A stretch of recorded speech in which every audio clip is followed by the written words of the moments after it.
Should be good. More Pokemon. Let's get to it. I got my Shiny Eternatus card. So I got Shiny Eternatus. That's the first, like, Pokemon limited time, like, real event that I've participated in. And it feels pretty nice. That's a fun thing. It's a fun concept. I did some more organizing of the alphas. Now they are down to just 2 boxes, probably like 40, 45 Pokemon between them both, if that.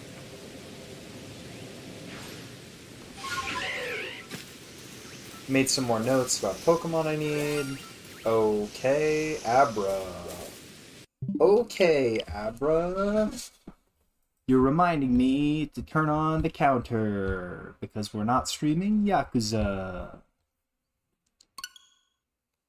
Ugh.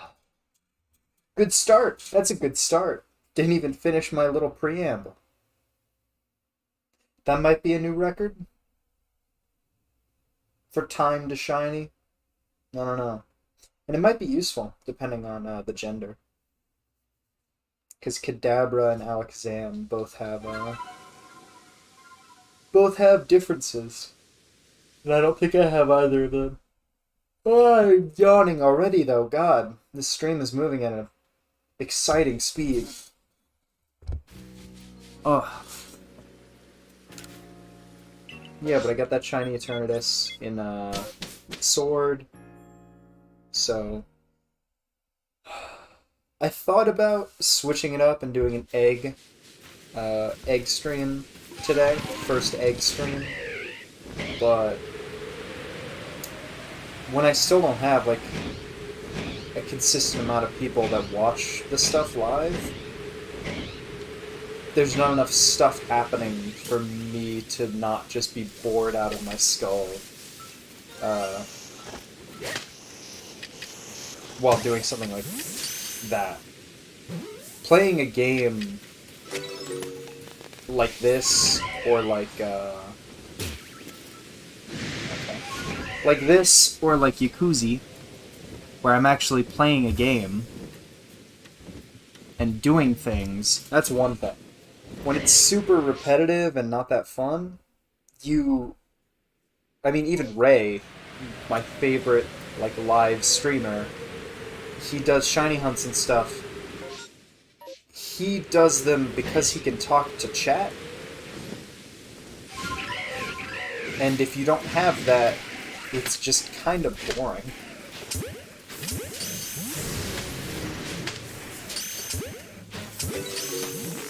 And even then, he still uses music too, because there's not many talking points you can really go on while just endlessly shiny hunting repetitively.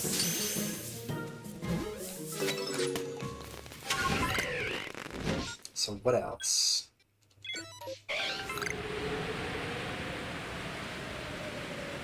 God, record. And another Abra. So that's pretty, this could be a good stream, could be bad, who knows. And that Abra, we would not have gotten a shiny this quickly if I had not, I think I finished Infernapes. I think that's the only one I did. I finished Infernapes, Dex entry. So now Chimchar, Monferno, and Infernape. Which, speaking of, I do actually need a male Infernape. Or 2 female Chimchar alphas, but that's less likely.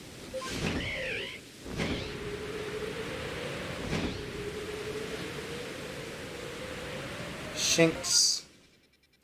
Yeah, we'll swing down here, check out that Infernape. And that'll take about 16 hours to catch, based on my luck with Infernape. And that whole family line.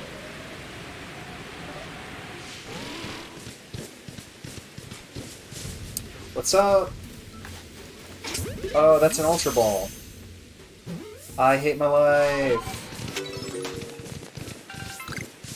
That was the wrong ball, so of course it was a crit catch. Of course it was.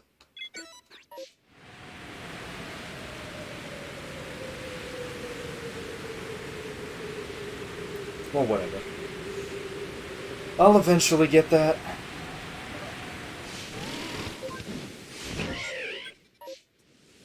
It's really tempting fate to give me another Beautifly. Okay, we're good. Honestly, I'd be a little worried about this save game if I just always got Shiny Beautifly there.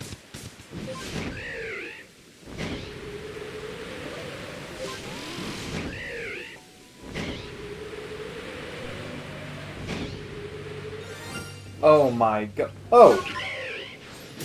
Hi, Zubat. I was still thinking it'd be a Psychic. That's definitely a record for the earliest to 2 shinies. Yeah, if I hadn't done those 1 or 2 runs that I did this morning, this wouldn't be happening. Well, it would be. Just, you know, a few runs in. It wouldn't be this quick.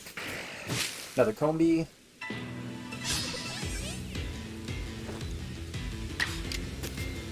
A male Combi in this economy? More likely than you think.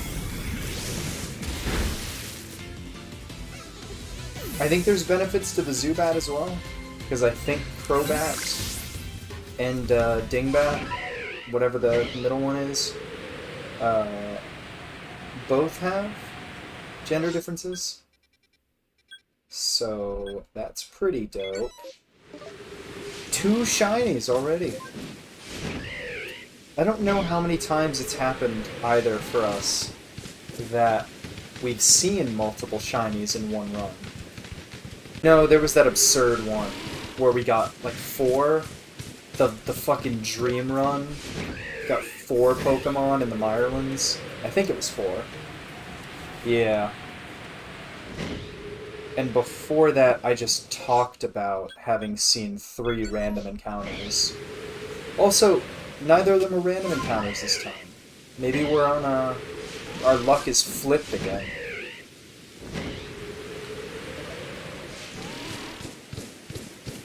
But between those 2, there's gotta be a... still no Spiel, though. Between those 2, there's gotta be one that's beneficial, that'll go in the decks. Or that'll go in the boxes.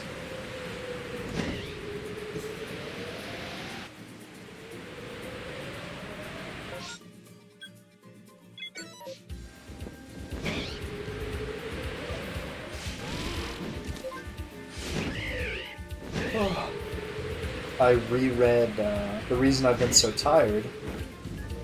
1, can't sleep. 2, when I can't sleep, I've been reading. Thankfully, I've taken a break from Assassin's Creed Odyssey for a bit. I started Everybody's Golf because the my save date is gone. I don't know what the fuck happened to that. And they're shutting down the servers at the end of this month. And there's like 1 trophy I won't be able to get ever once they shut down the servers. So I have got to do that.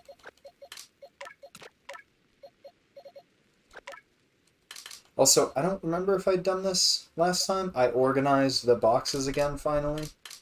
So now all these boxes should be in proper dex order. Zubat, female.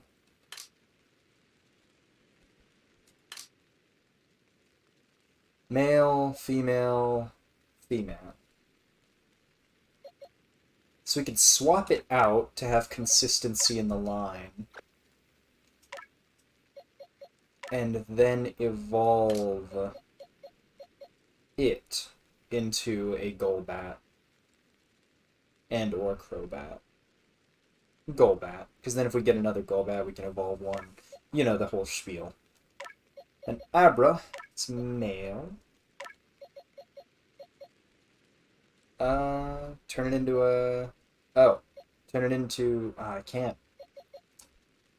Yeah, there's no benefit to that one, though. I've got both Kadabras, and I already have a male Alakazam. Yeah. Okay.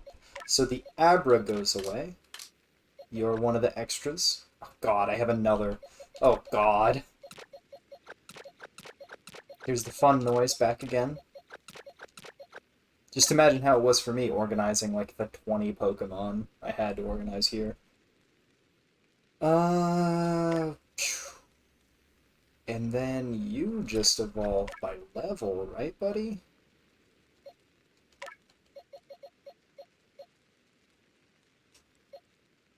That's level 26, so I'm gonna assume it'll evolve by level. You can swap out with Bonsly here, because we're not going to use Bonsly for a while. I believe Bonsly just needs to use Mimic, which, yep, it just got finally. And just like Mime Jr., it's gonna fucking suck. It's gonna really suck to do that. I think that's it. Oh, but started Everybody's Golf, and I'm gonna have to have that be my pet project in between streaming. To hopefully get that stuff done by the end of this month. Oh my god, this could be... my classic line, this could be big.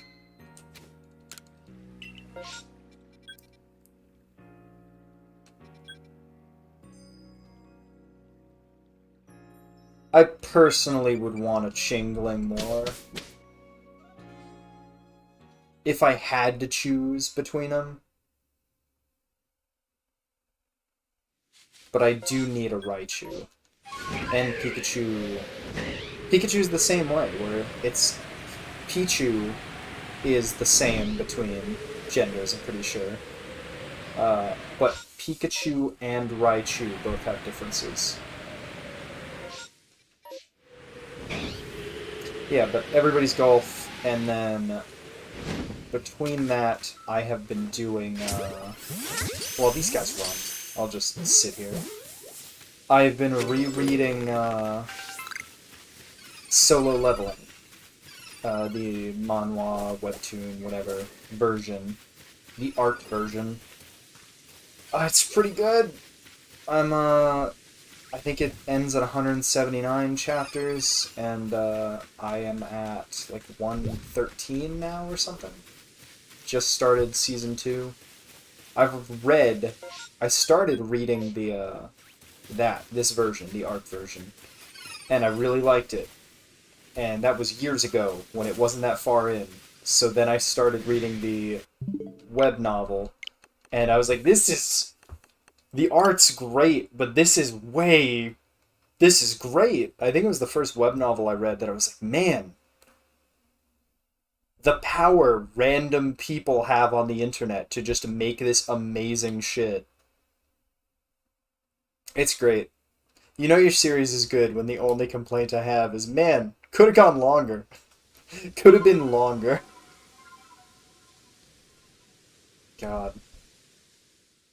But, yeah, and I just got past my biggest complaint with the art version, being that they cut out one of the most important and impactful scenes in the entire series, which, as I got to it, I read the fucking web novel version again, and I cried again. Every time I read it, it's incredibly emotionally powerful. And, so I'm glad they decided to just not include that. And that's kinda why I stopped keeping up. So to hear that the artist recently had passed away, which fucking sucks. Great art that I completely associate with, like, that, and just good art from Korea for, like, manhwa and stuff. Really sucks. I think it's a cerebral... What's the word? It's something that's just like, well, your body is just unlucky. You just died immediately. Luck was just like, oh, you die now. And it's fucking shitty. But I also saw that apparently it did... When I saw they died, I was like, oh, well, what are they gonna do about the rest of the story? Because I assumed they were still not done. But it actually ended, late last year, I think. And I don't think it ended prematurely, because it wasn't health problems. That person just died, like, suddenly. So, they finished it, so I was like, well, I should read that. I should read the rest of it, because it's still a great story, and I really enjoy it. And the art's fantastic. So, I've been reading that, and, I've only spent a few hours, but I'm like halfway through the entire thing again. So, fantastic. Both versions. And I'm excited for the anime, too. Which I hope will, preserve both sides. It'll have a little more detail than some parts of the manhwa, where it kind of skipped some stuff that I think is really good in the novel. But yeah, that's been great.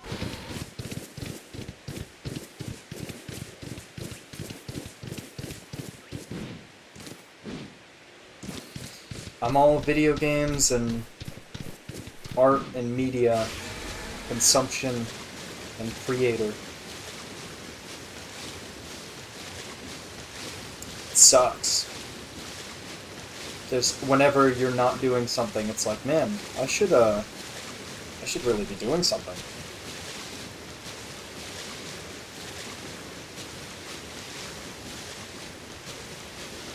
God, I'm still so ecstatic with that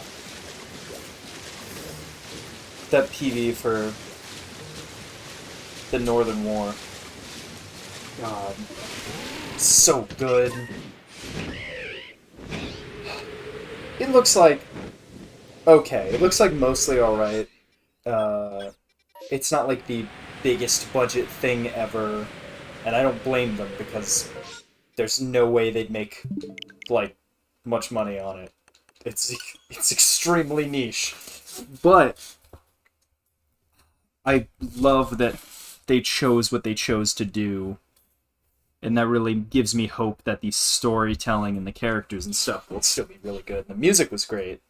Very fitting. Everything in it was good. I liked it. It just, like, obviously isn't a Jujutsu Kaisen.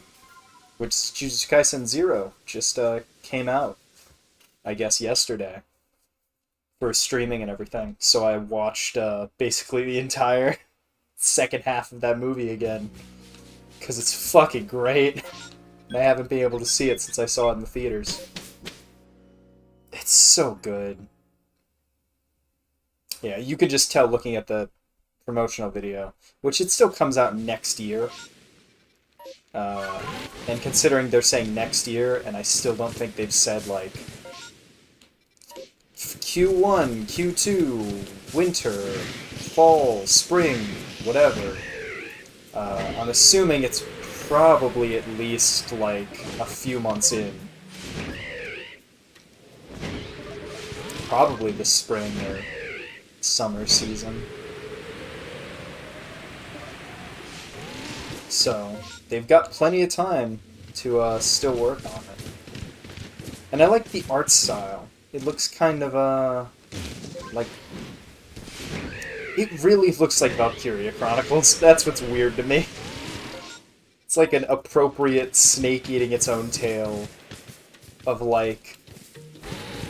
are they trying to use people's love of Valkyria Chronicles to make people realize that there is something that is very similar, older, and better out there? Because if you told me it was a fucking promotional video for Valkyria Chronicles, and I didn't know anything about Legend of Heroes, I would go, oh, yeah, no, that makes sense. God, but there's one shot in that trailer that they clearly spent a little more time on Just a little. Oh my god. This is the most uplifted I've felt. That reignited my spirit of, like, I haven't done, other than my fucking ravenous excitement for Corona Kiseki 2, Crimson Sin, that really reignited my passion of, like, man, I fucking love this series. It's so good. I haven't had the opportunity to just go fucking crazy and talk about this series in forever, because I don't want to talk about it on stream, because I don't want to spoil everything. I want people to play the games, not have them ruined by me just being super excited.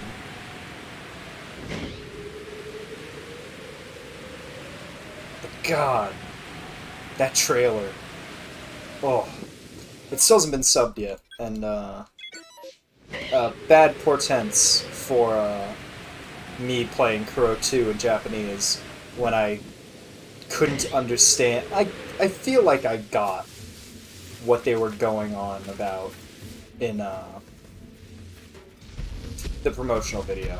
I don't feel like I really missed anything, but I'm afraid because I can't. The bigger issue is I can't double check. I can't know that I got the content and that I understood everything pretty much.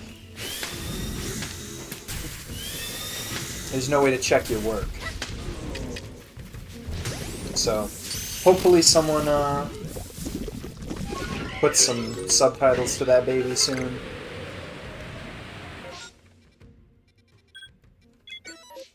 There's basically only one thing I really want to know, and it's just to check what certain characters might be talking about that I'm pretty sure they're talking about. But God, it looks... I'm gonna watch the shit out of that. And it's just really cool that it's like, as much as I would love just a direct animated adaptation of the main game's plot, what they've chosen to do instead is also what I wanted, and I think is a very valid creative decision, to treat it as if it is part of the story on its own. It's basically turning Kiseki into a multimedia franchise, which Japan loves so much. So hopefully it gets more people into Kiseki in general, and I hope it does well, and I hope it's a good adaptation. Because they've been pushing Kuro 2 a little more. It's the banner of, like, every PlayStation account, like their YouTube channel and everything. I think it's pretty well promoted when I've gone on the Japanese PSN store to check if there's a demo out yet, which hopefully will come out, like, the day it comes out. Like, they'll put a demo out. I don't know. It's just weird to me that Kuro 1 has one. I hope they're gonna put one out for 2. Because Kuro's is absurdly generous. You get the prologue and the whole first chapter, which combined is probably like 10 hours. And that's really good. It's good content, and it's a lot of it. So for me, I'll probably be replaying, if they do put out a trailer or a demo that's, even if it's not that long, I'll probably be playing it a lot just to familiarize myself with the mechanics, make sure everything's the same.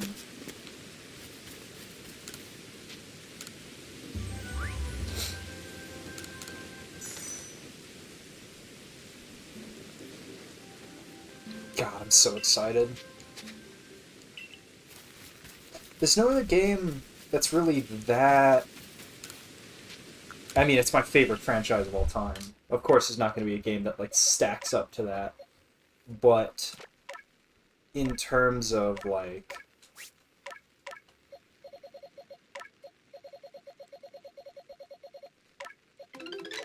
like, just excited to play. Like, just to get in my hands. There's nothing that compares to that right now. And I guess there wouldn't be. Like, God of War Ragnarok looks like it's going to be fantastic. And it reminded me of some fantastic overlooked moments in that game. Not overlooked like, oh, this is so underrated. Like, it just gets these great moments that get drowned out by the fact that the game is just so good.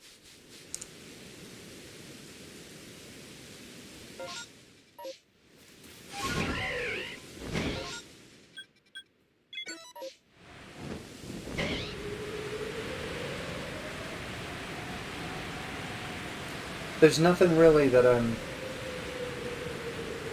like, burning to play right now. I guess that's just depression.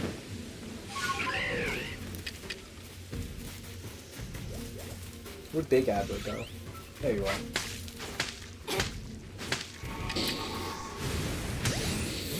Just tired, but can't sleep, and fixated on everything. Like reading forever. Okay, yeah. Zubat can already evolve. So we'll get another Golbat.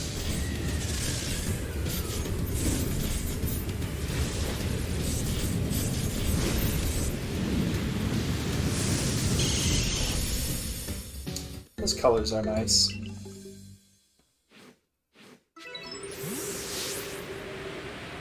Get a little limonade in there.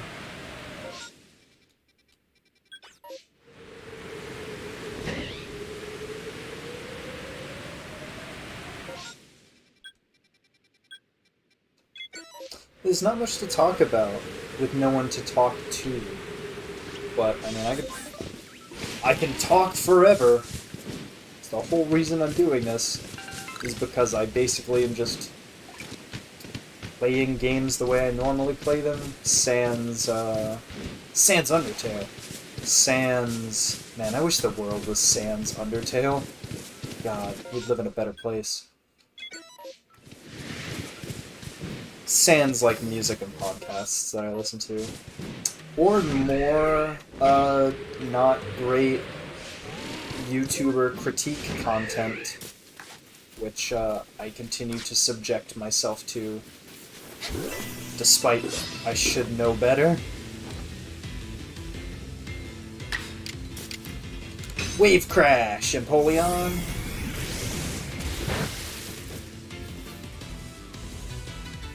Ice types must be weak to water types, right? Because it's like a threat. Like, this is what you'll become. You're gonna become water if you sit out too long.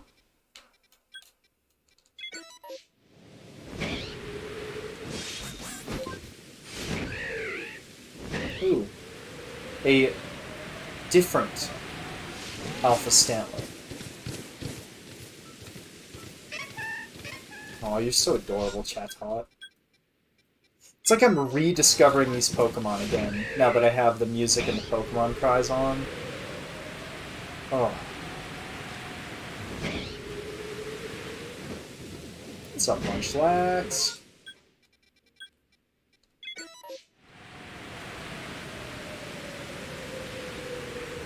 So, it's obviously Snorlax because of snore like sleeping and lax like relax. Munchlax, however, with its smaller stature too, makes me think it's munch as in eating and lax as in laxative. I don't know how I feel about that.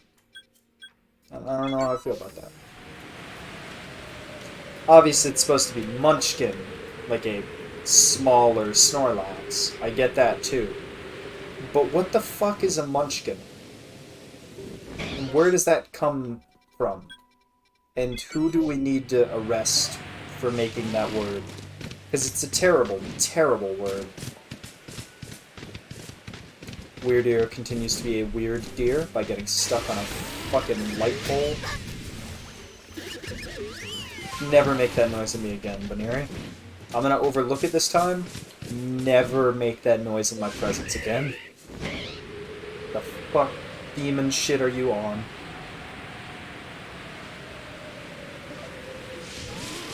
What's up, Wurmple? You ain't got no Purple?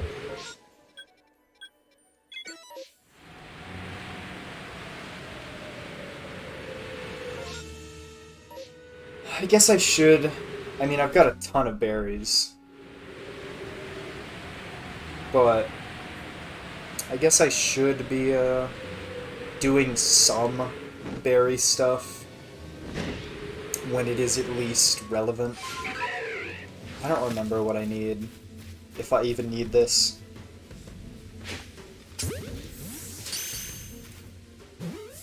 I'm super happy we got that, the shiny, female Beautifly finally. That felt good. And it was through the least likely of occurrences, which was that I would get a Purple, and it would be the right gender, and it would turn into the right evolution.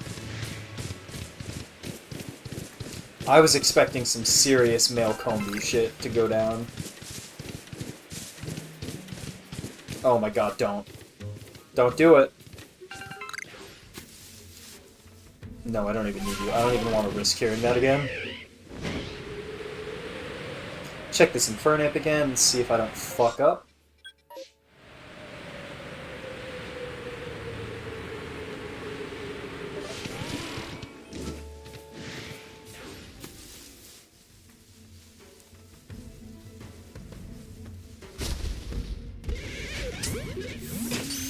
What the? Oh, ghost.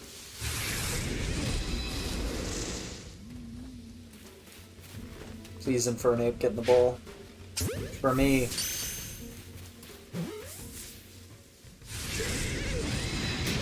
I love that arbitrarily throwing the ball a second time means that it telepathically knows where I am. Please don't make this a whole thing, Infernape. Are you in the right? Yeah, you are. Don't make this a whole thing. Just get in the ball. With your weird Game Boy noises. Oh god, he's learning. And then sometimes we'll do that, where they get back out of the ball every, like, 2 or 3 times, and they'll run away. Nice. Okay. Did not take nearly as long as I was afraid it would. This is probably why that other Golbat in the inventory is, like, level 26 instead of level 22. Because I probably leveled it up super quickly. What even was over here? I don't really care. I'm sure I saw it. Just didn't mark it. Ugh. Infernape. Bam.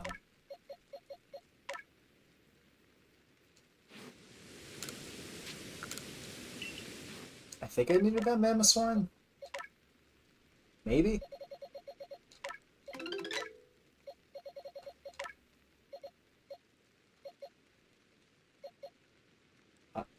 I don't know.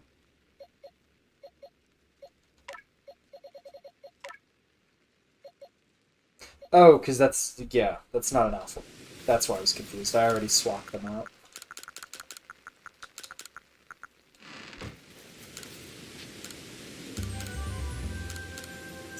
Speaking of berries, though, I did, I watched more of that guy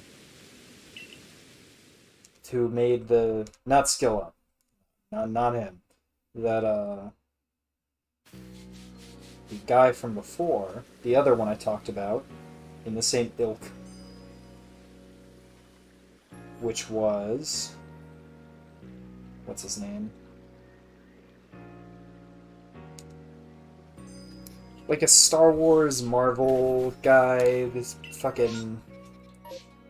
Sucks, because I like Mauler and I like Mauler's content. Well, I like Mauler's content.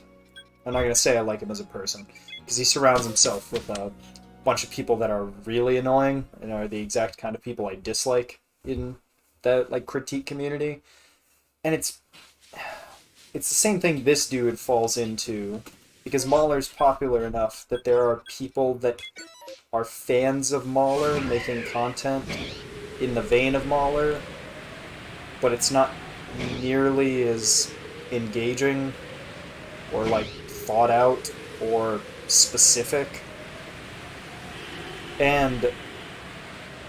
But they still have all of the unnecessary pompousness to them. And that works more for Mahler because he's like playing a character to some degree. Because whenever he's not doing one of his actual videos and he's just talking with his friends making fun of a shitty thing, he's like way more lighthearted and he's just making fun of a shitty thing.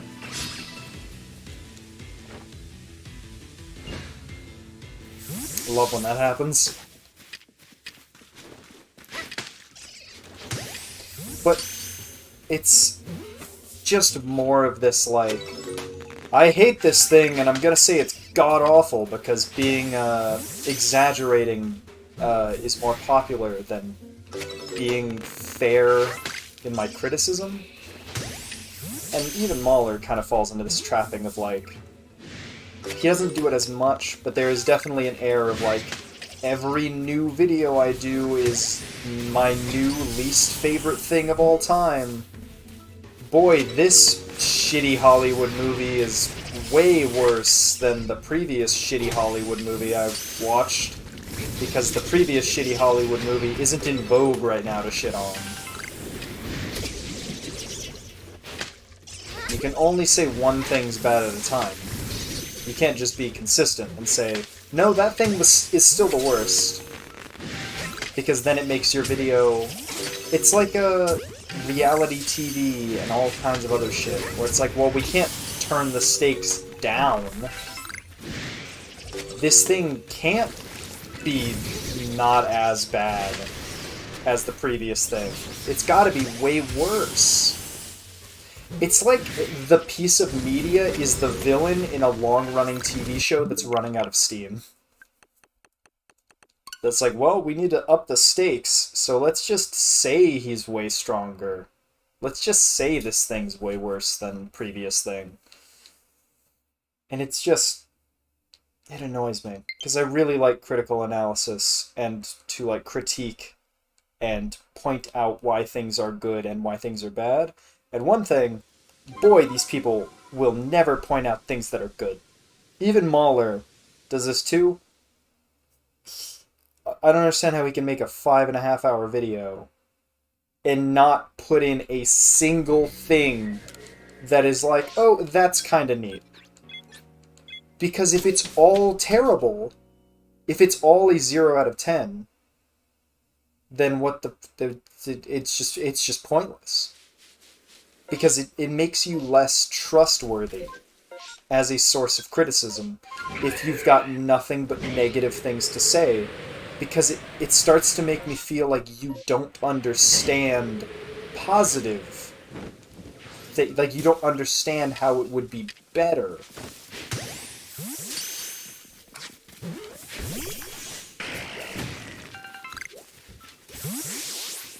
And then that just makes it so that when they make a complaint with their pompous, smug attitudes that I disagree with, or that is founded on faulty logic, because they themselves are human, so of course they can make mistakes too.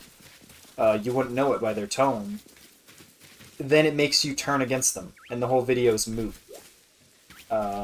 Another tactic I love that just pisses me off is when they preemptively say that people are going to shit on them in the comments for their opinion. It's like, fuck off, dude. Shut the fuck up.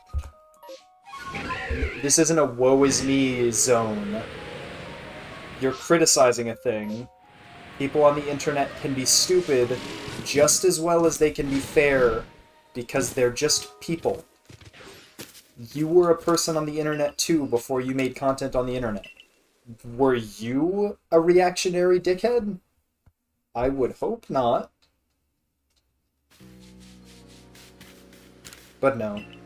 And then I bet all the comments of that video where he's shitting on a thing that, as far as I know, most people I've seen on the internet don't like. And saying people are going to give him shit for not liking the thing that it seems pretty popular to dislike. just throwing that line in there makes me, like, who cares? Who cares about you, dude?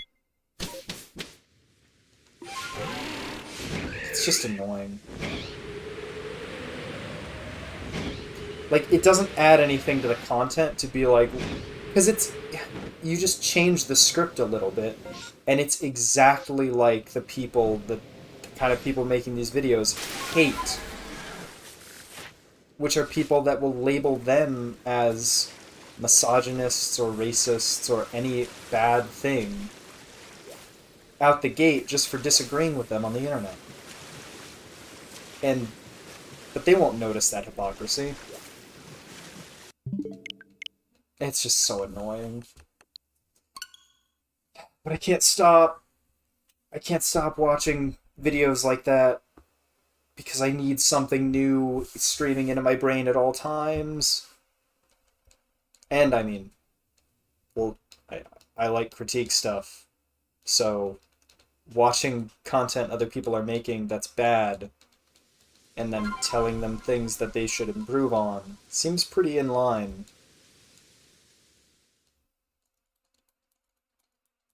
I don't know, a lot of that content seems so derivative.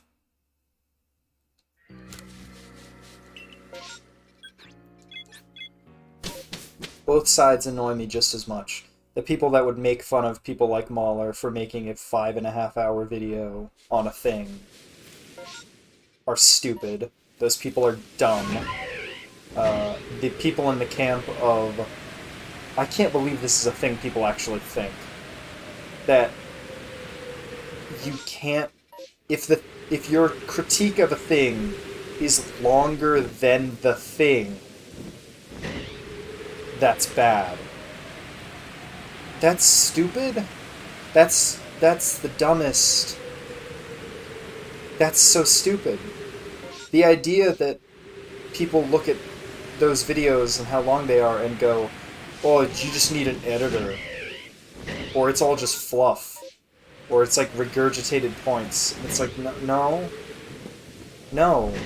Because if a movie is truly that bad, do you understand how much information is being sent to you with every moment of a piece of media?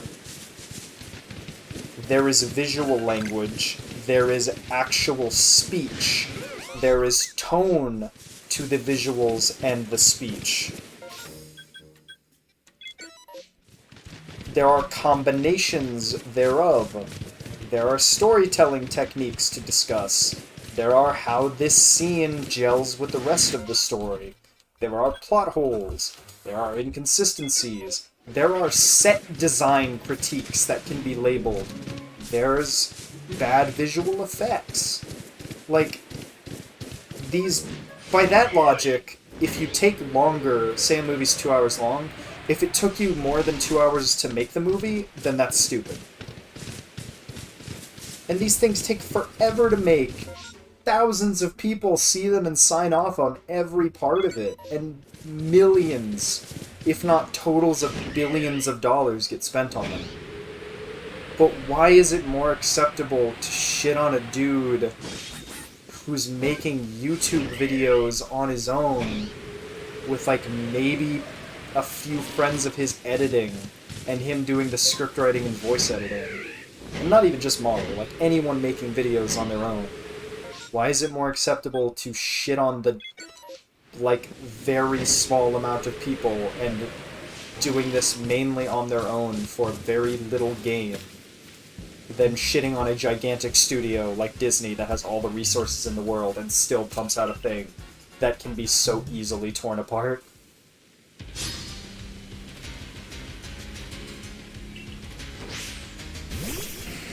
I guess this is the canon run, because I don't want to do this fight and then get the nuggets and then just leave and get nothing from it. Gengar's gonna fucking one-shot me though, you watch out.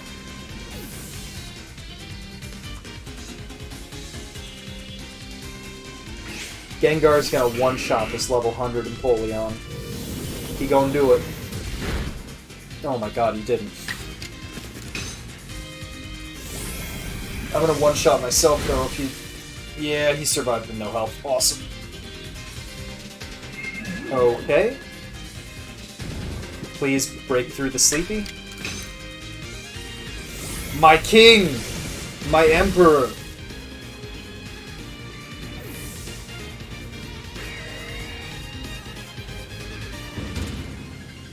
And there's a weird thing where sometimes recoil... I mean, did recoil happen? Was it just because he had such little health left? Because I feel like he did go from like 77 to 74 health or something. I was gonna say, it feels like some battles, I've definitely ended them with recoil moves, and I don't take the damage from the recoil, and some others I do.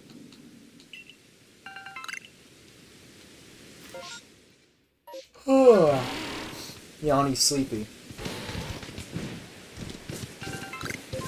That's about all I got. I don't have any other topics other than stuff I've read and been playing.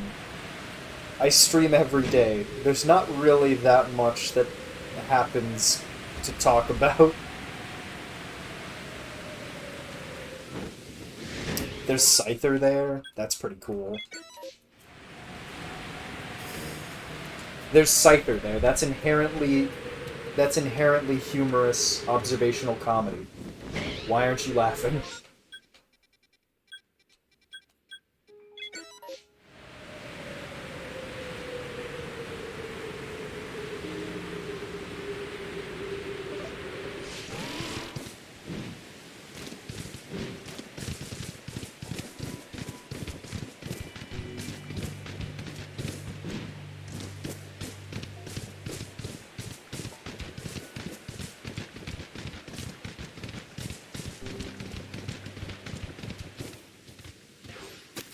Combi. Nice. Have we... Am I just repeating this? Have we already finished Combi coming out of trees yet? Also, I like that I have to do Empoleon's Wave Crash so many times, and it's a recoil move, so it's just gonna take forever. Okay, it said plus one other, so we've still gotta see Combi. Potentially? I don't know. One more time. I wish it would let you expand beyond letting you see the Pokemon you have out or that are in your team, beyond being able to shortcut to their entries. I would appreciate, what's it called? That was weird. I would appreciate words. Oh, I would appreciate being able to expand that list of updated Dex entries, like the battle bonus, because it basically comes up like the battle bonuses at the end of a JRPG fight. And usually those are like press pause or whatever to expand and to like get the details. It still blows my mind that there have been quillfish in these waters this entire time. I assume same as the Zorua in Alabasta, they've just started spawning after you beat the game. So, okay, something. Something is somewhere.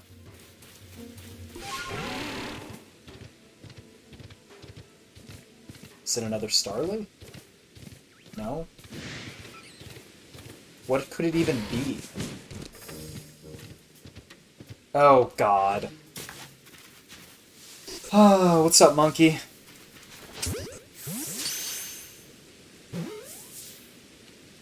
I can't believe you, game. You really gotta give me another Apom. I guess I should be happy enough. That's number 3, baby. I guess I should be happy enough that they let you shortcut by looking at them.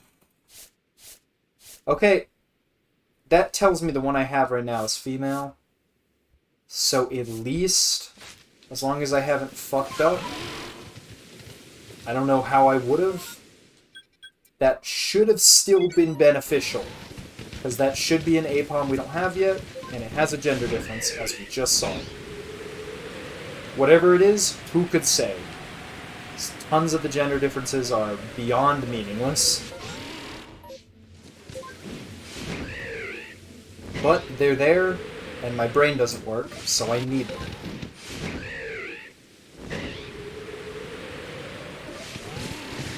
Hi, Goof Troop.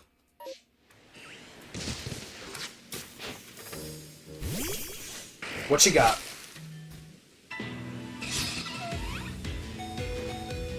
Empoleon, you're probably gonna die anyway. So let's go all out.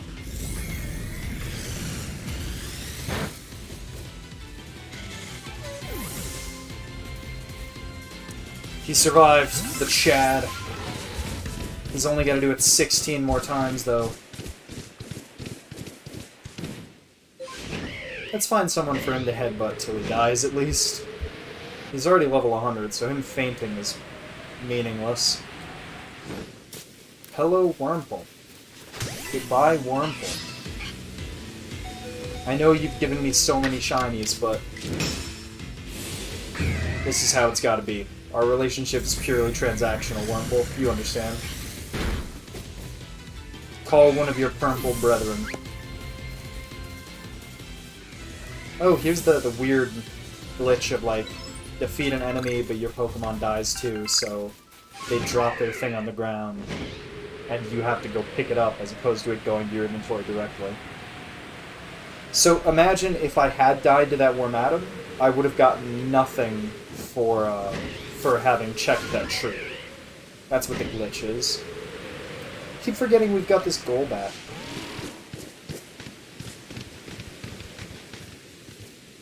Gotta get Bonsly back in the game.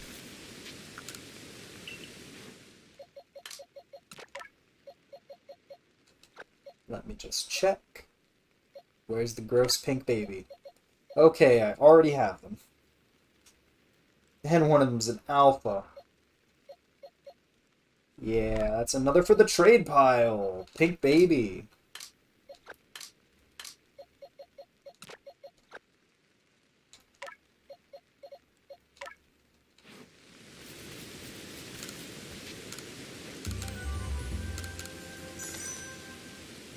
I'm surprised they have the mark. It's the same as alphas. But they don't have any monetary value attached to them. And as far as I know, you don't get anything more for releasing them. It wouldn't be worth it, regardless. I'd rather just trade them off to people that want them. But still, like, the game recognizes they're special, gives them the mark, but it doesn't even have, like, in your log. When you catch alpha Pokemon, it says, like, blank alpha Pokemon caught, and it gives you more money. I just would have liked that if it was like, oh, you got a shiny? That's like a 10,000 Poke bonus. Money isn't an issue in this game, but I just think that'd be neat. Can't believe we got a random encounter Apom. And I already have every Apom that's ever been born.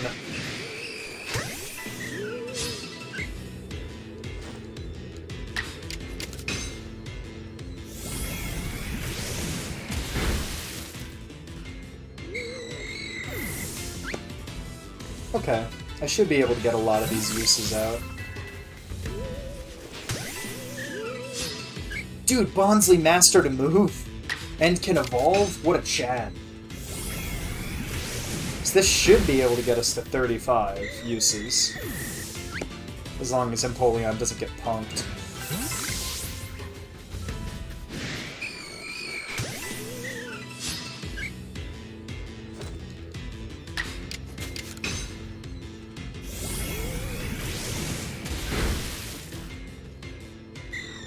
Still feels kind of weird to me that... I don't know, it just feels like this move shouldn't hit a Ghastly. I don't know, it just feels uncomfortable.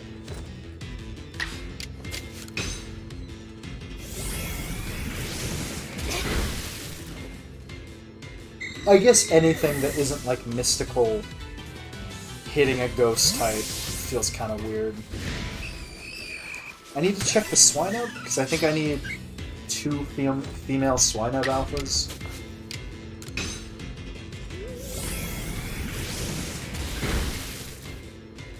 I should really go through and take notes on how many Pokemon I've perfected and how many are left. Because obviously we're going to end this with having a full team of fucking Legendaries and Mythicals as I'm trying to complete their Dex entries.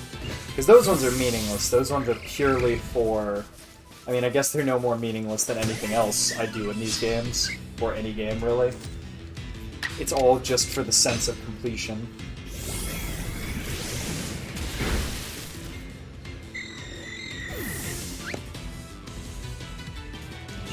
But I would like to know. I wish the game just kept track of it. Did another one spawn? Oh yeah, it just took a second. Weird. I wish it did track. Like how many Pokemon you have the Sparkly Perfect. And if the Sparkly Perfect stamp would show up when you scan them. I think I've already shown this, but it bothers me that it shows Research Level 10 and the regular stamp. But for completed, perfected ones, like I probably have perfected Ghastly. Pretty sure I do. But it doesn't show anything. And it's just kind of a bummer. And it just makes it that much more annoying. Like, that little bit more annoying to check when I'm approaching a Pokemon. If I remember... Because I'm not going to remember all of them. Whether I have the 100% or not. Whether I'm dealing with the perfect catch rate, or the perfect shiny rate, or the second tier, or the third tier. I shouldn't have any... Yeah, there shouldn't be a single Pokemon that has the third tier shiny rate at this point. Everything should be, at worst, the second tier, which is Shiny Charm plus completed. Shiny Charm plus completed Dex entry.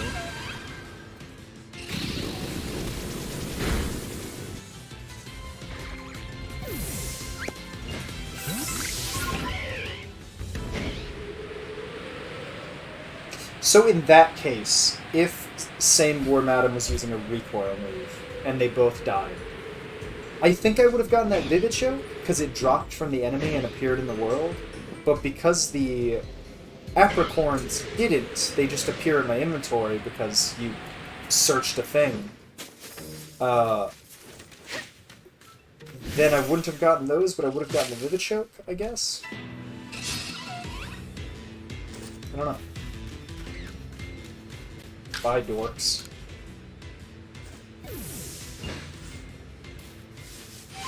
Got places to be, nerds.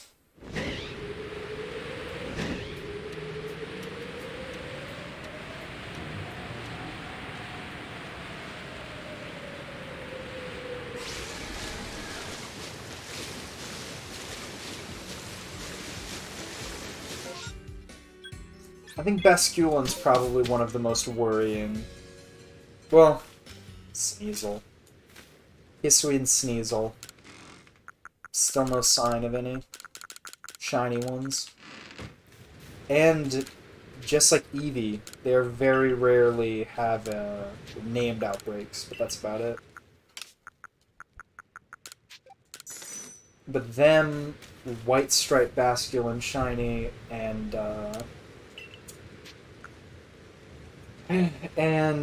male and female shiny Basculegion are definitely going to be annoying.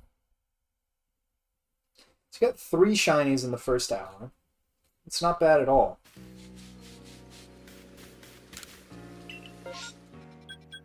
And we're working on more Dex entry stuff.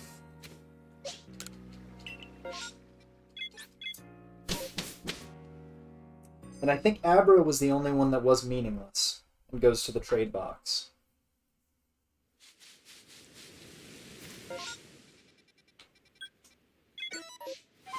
Because Golbat isn't, and...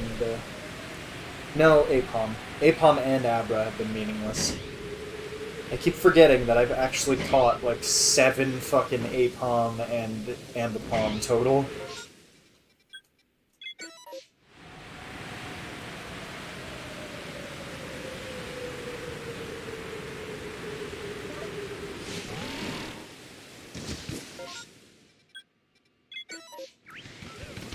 Oh my god, it happened again. Is this game gaslighting me? This isn't... That's not normally there. No. No. Nuh-uh. Don't believe it. No. This game's gaslighting me.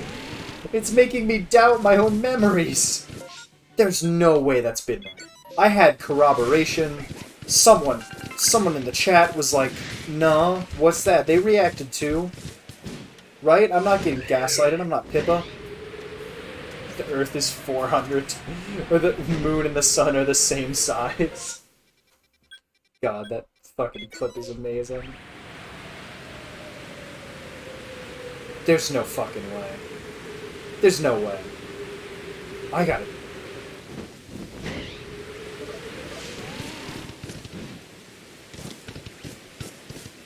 How far is the game gonna go to gaslight me on this one? Because now I'm gonna load up my save file, and every time I go here, I'm gonna check to make sure that little tree isn't there. But now I'm thinking it's gonna take it a step further, and the tree is always gonna be there for me on my save file. But no one else sees that tree. Like, there's just something about my save file. It's just a memory leak. Trees start growing out of the ground at random places. In real time for how long you've been playing the game.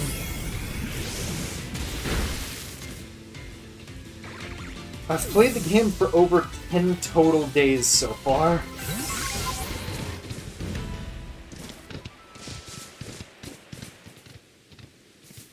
It's fucked up.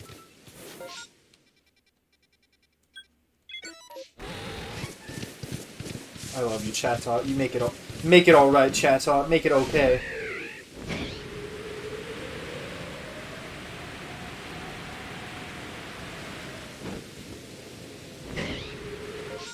That was would have been perfect comedic timing for the cursed shiny Geodude.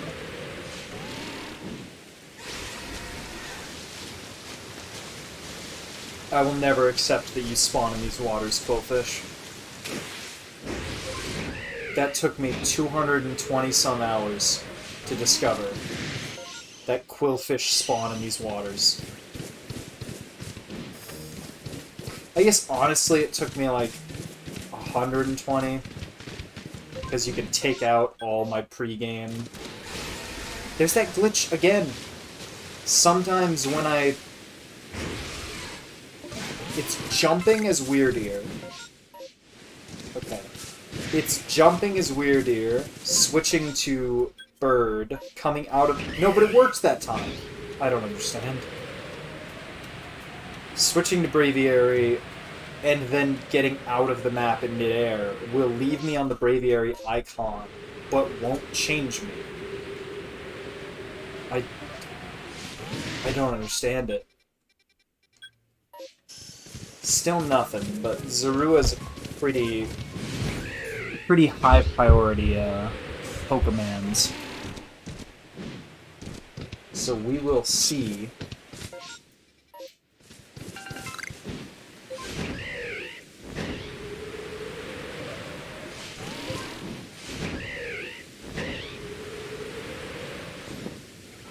And we can, it is a ghost type, same as Ghastly, or normal ghost, so it should be able to get these last wave crashes out of it.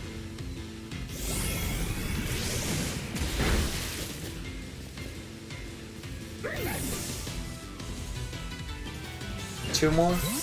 Yeah, two more. Again, I will take as many shiny Zorua as possible.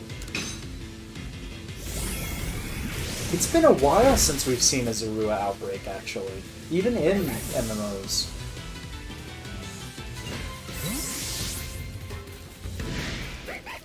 Still bums me out that Sneasel... I think Sneasel might be the only non-MMO Hisuian Pokemon. And I don't know why.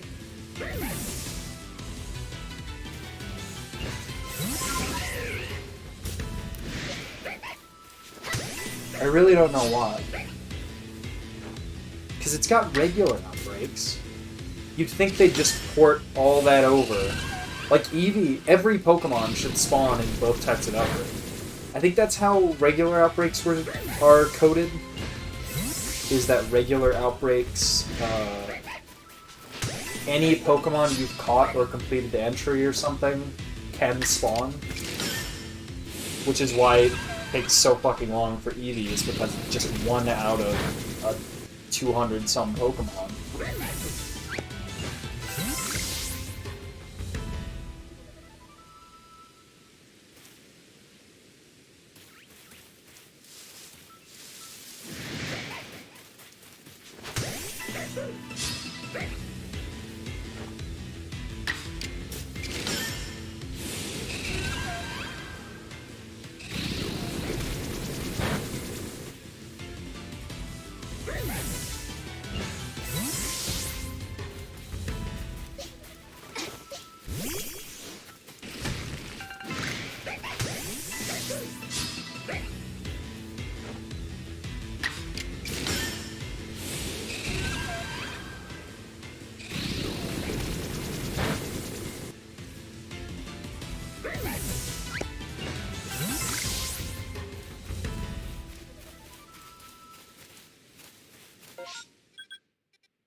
Completely forgot these Pokemon over here.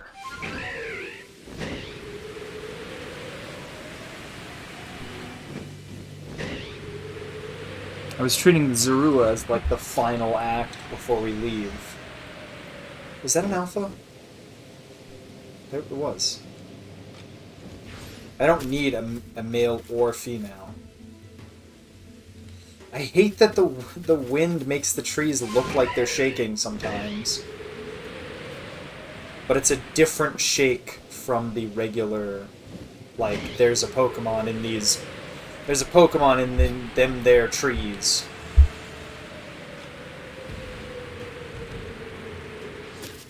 Why does it sometimes I hit the ground running on Weirdeer, and sometimes... I think it's just whether you do a raw, like, summon Braviary, or whether you do a switch from another mount. So we should be done with Empoleon.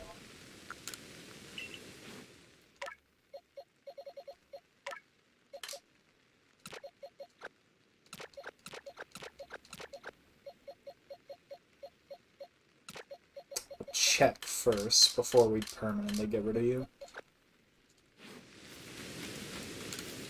You've served your time well. I appreciate your contributions to the army. To my warriors. Well, Madam's gonna be here for a while, though. Does a decent damage, though. I was expecting the Zorua to survive. Take like 3 hits from an agile Bug Buzz. I always, whenever I go to use Bug Buzz, I always expect the animation for Struggle Bug. And then whenever I use Struggle Bug, I expect the animation for Struggle Bug. I just forget Bug Buzz exists, because it's such a weird-looking move. It's treated like a Hyper Beam in the overworld, like it's a charge beam attack. But it's like it's like pulses, it's just weird. Such a weird shape. It made like 2 weird arrows.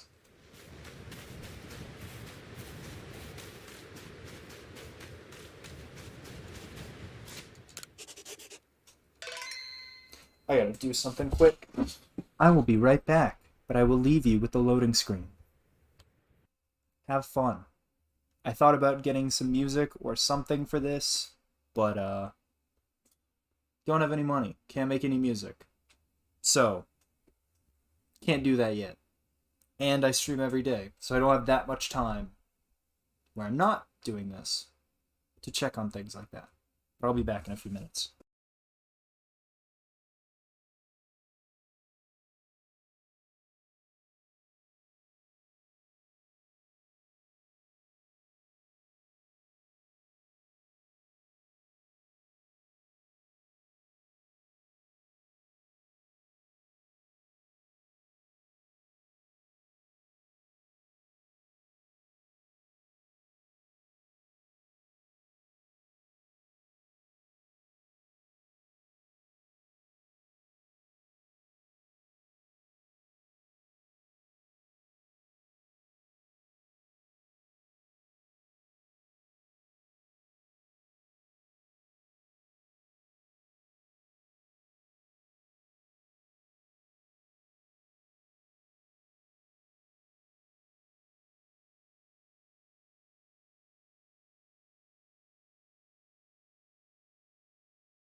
returneth. And I now realize I should have waited until I came back to open my refreshment. Because it made the perfect can opening noise. I don't think those ever get old. Like a perfect, crisp opening a bottle or opening a can. You're just releasing that pressure. And then visually, when you open a nice like bottle, and there's just that little like vapor, or like smoke looking stuff comes out. Oh, truly beautiful. Speaking of beauty,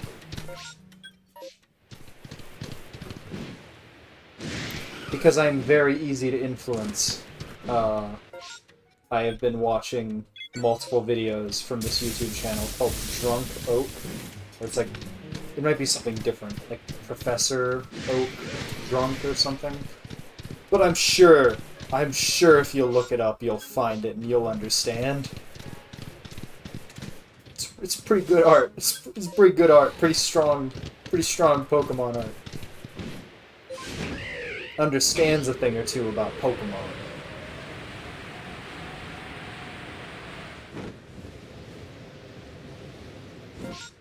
And I forgot, when it's nighttime, just nothing spawns there. They don't have like a separate like spawn. It's weird to have it be that the Gardevoir only spawns during the day, but nothing spawns at night.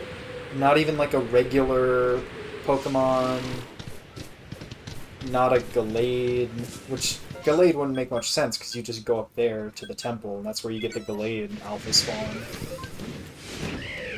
It's very odd.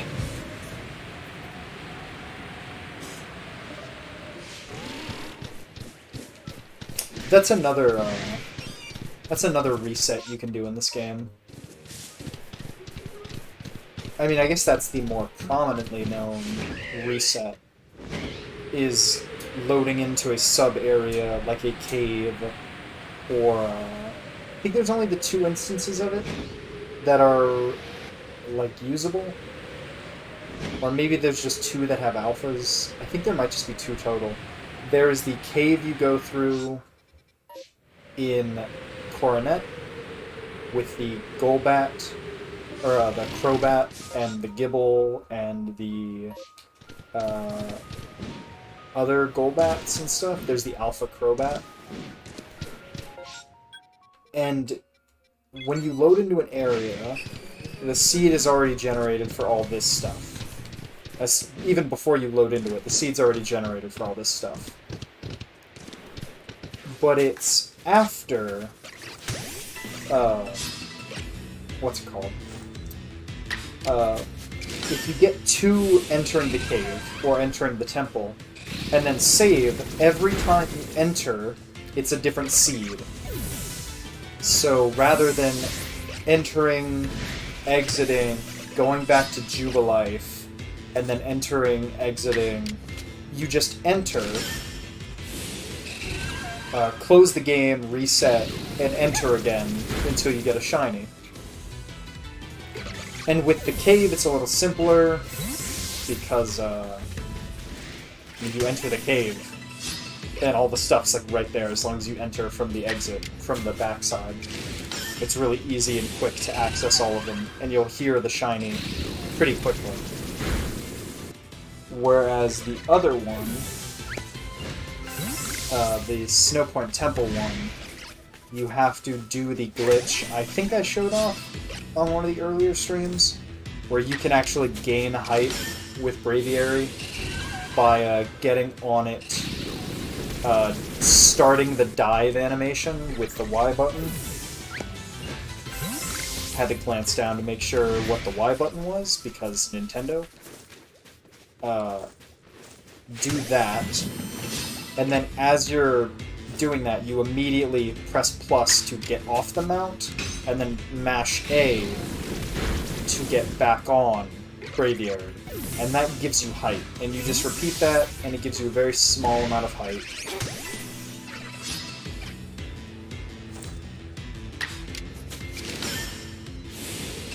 And that's so you can enter the top of Snowpoint Temple, because that's a lot closer to the Pokemon you want to check for shinies, Kirlias, Raltses, and that's really where I should be if I want to specifically try to get Raltses and Kirlia and stuff.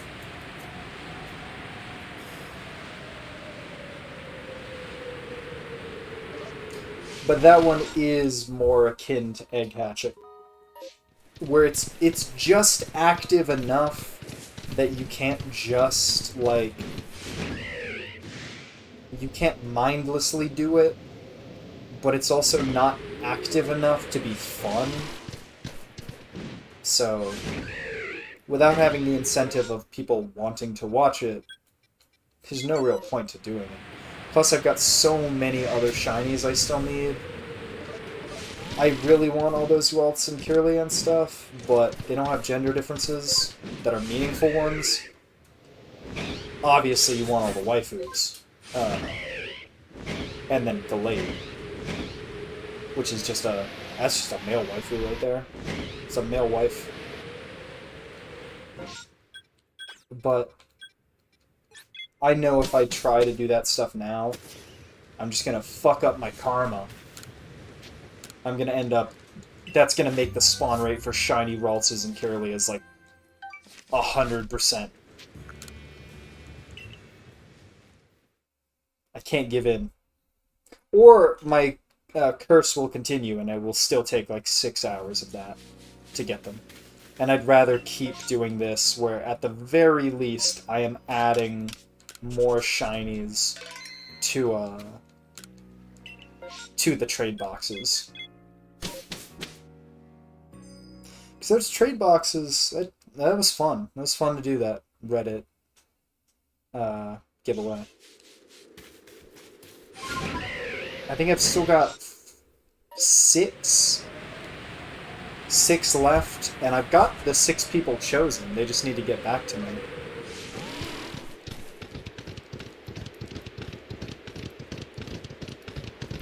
I mean, otherwise, if it takes them, like, if they really aren't gonna message me back in time before the next giveaway, I'll just message one of the next people in line that wanted a Pokemon and didn't really care what it was.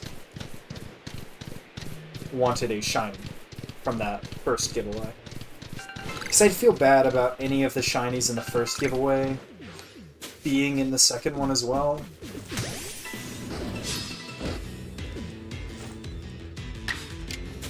I don't know. To me, that just feels like it'd be kind of disingenuous. It'll give off the illusion that I gave off 30 last time when I didn't. So I'd rather make sure to give away all those 30 first before I move on to the next 30. I wish there was a better way to do those, though.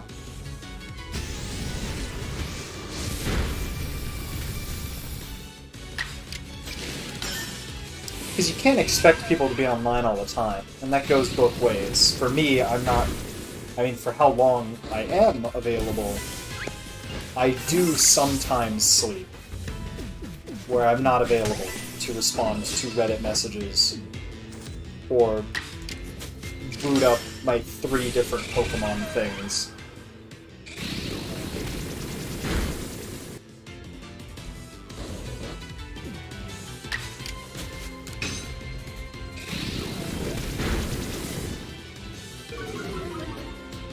Because I can't... the biggest problem is that I can't,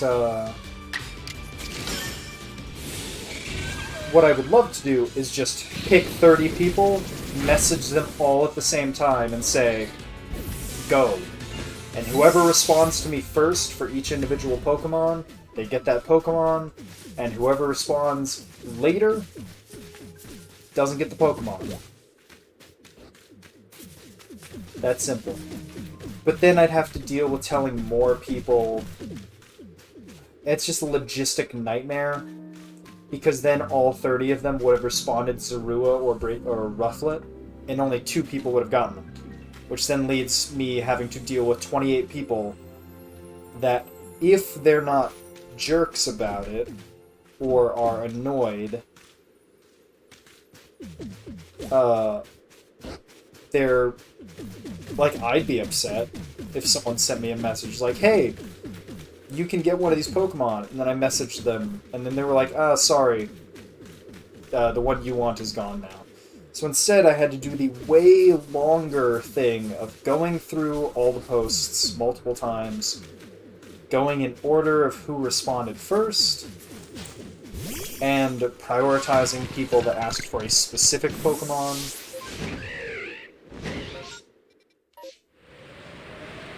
And then once I was done with all of those, which took like a day, not 24 hours of pure doing that, but a day for everyone to get back to me and for me to confirm at least who was getting what.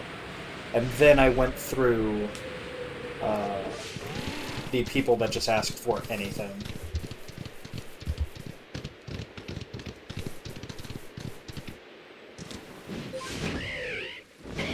And then I just go one by one, telling them which ones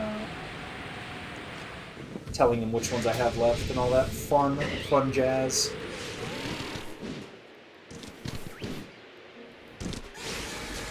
A little bit of weirdness under the bridge there.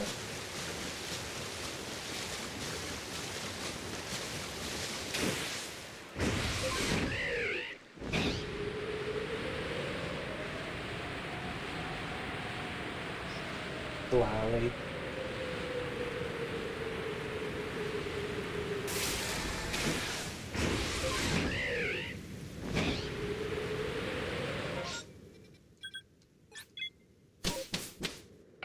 God, I saw that recent Twitch stuff. People do not seem happy.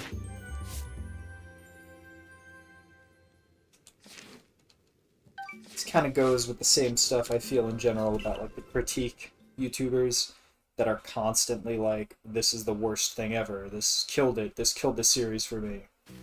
I can't... There should be like a count on your credibility as a reviewer. If you say this is the worst thing ever, I'm done, I'm out of this series, and then you make another video the next time anything happens related to that series,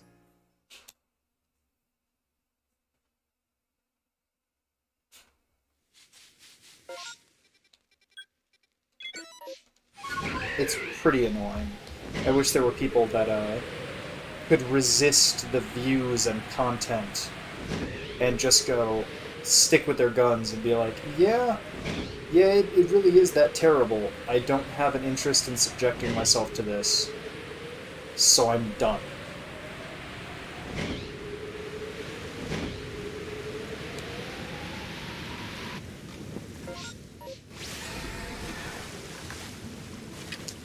Really don't want to deal with fishies.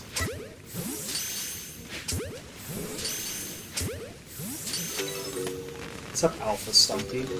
I don't know if I have one of you. You might be the true catch of this. That was a speedy fish.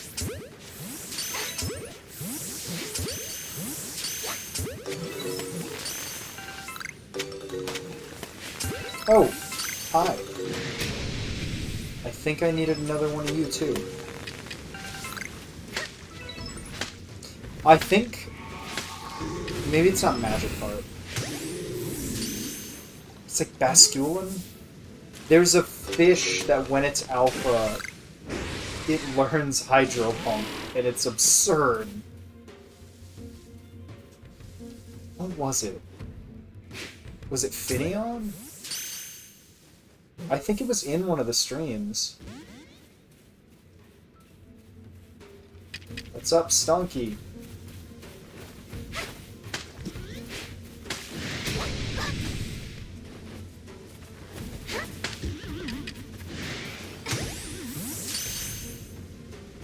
Yay!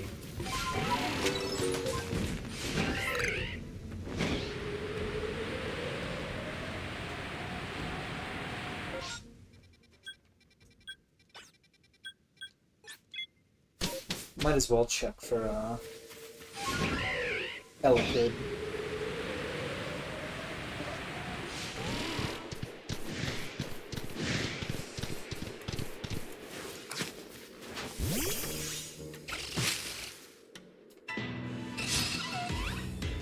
Brother.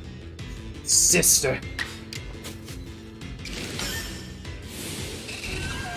Sister. We finally meet.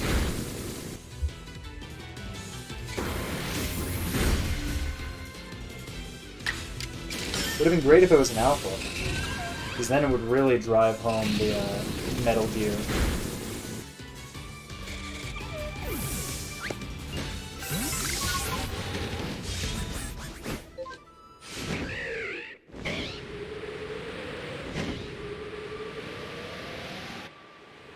If every run was canon and I was not option selecting the runs as much, then we'd probably be done with the perfected decks. Obviously, we'd have far less shinies.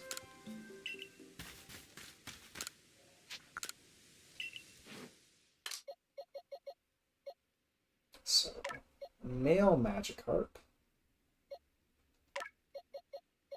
Alpha.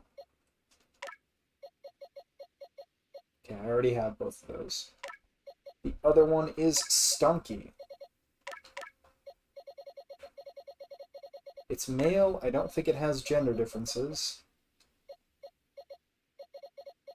Dude, Stunky. It's like Donkey, but infinitely better. Yeah. And I already have an alpha female one and an alpha female Skuntank. So yeah, all these mans can go away.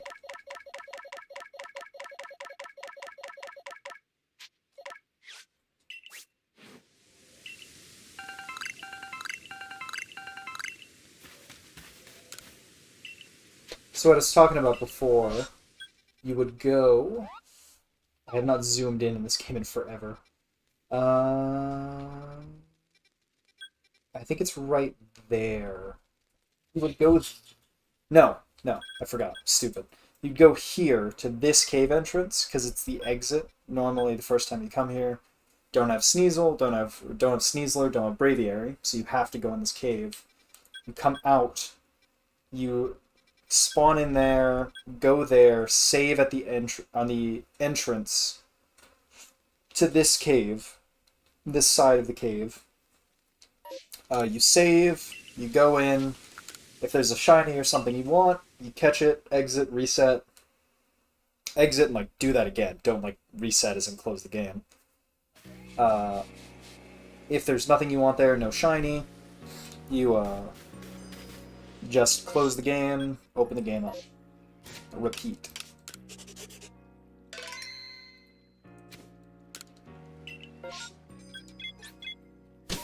Ah.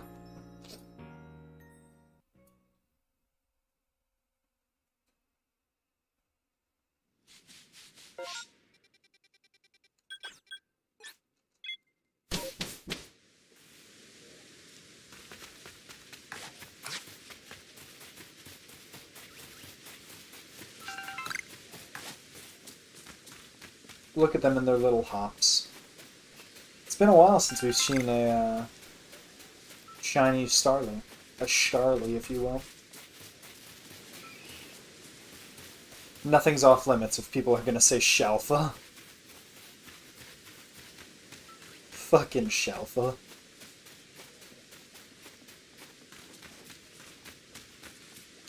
I think that Star Ocean game actually comes out very soon, because I've seen a few VTubers play it, and I'm assuming it has a worldwide release. Because we're kind of in that era now.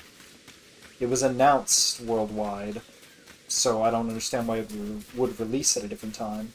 And the demo just came out.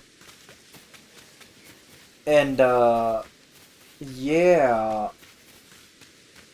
I played the PS4 version, which hilariously... You start it, and it gives you the option of, like, do you want to, what's it called? Do you want to focus on performance, or do you want to focus on resolution, like image quality? So I picked performance, especially because I'm on a PS4. PS4 Pro, even. Boy. It ran like shit. It ran fucking terribly. It was like some EDF shit. It was bad. And it was basically anytime you would sprint or move, the frame rate would just halt to a standstill. And my fear is, because I think it's like 3 VTubers I've seen at this point. Like a thumbnail for them playing it or whatever. I haven't watched any. But they all say PS5 in the title or in the thumbnail. So I'm hoping this would still be shitty, but I'm hoping it's a good game. Just don't play it on a previous gen console. Because it was bad. It was worse than Cyberpunk ever was for me. Cyberpunk was still playable. I didn't actually find that much issue, and I was on a base PS4. People were just expecting the world of that game. So when it doesn't run good at all, definitely didn't run good, but it was not enough to make me go, this is the reason I'm going to stop playing this game. It actually took a fucking game-breaking bug in the form of the memory leak thing. It's the opposite of a memory leak. Things pile up to the point where your save can't work. And as I've said before, CDPR still deserves an infinite amount of shit for releasing that game in the state they did. But the content was enjoyable. I really liked the game.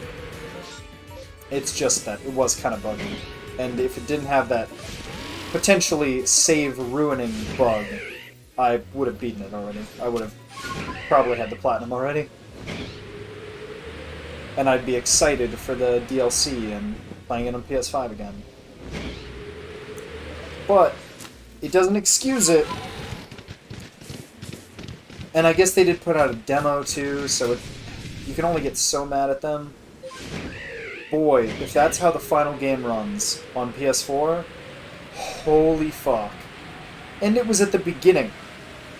It wasn't like, oh, we're gonna skip you to this amazing set piece that's in the middle of the game, it's an awesome boss fight, crazy shit's going down. No, it was like there were a few trees. It looked like kind of worse than this game. And it ran like shit. So I hope they aren't just really dedicated to killing the Star Ocean franchise. Because, boy, you could be confused that they are. The last one was okay. I have my copy still. I gotta go back and play it.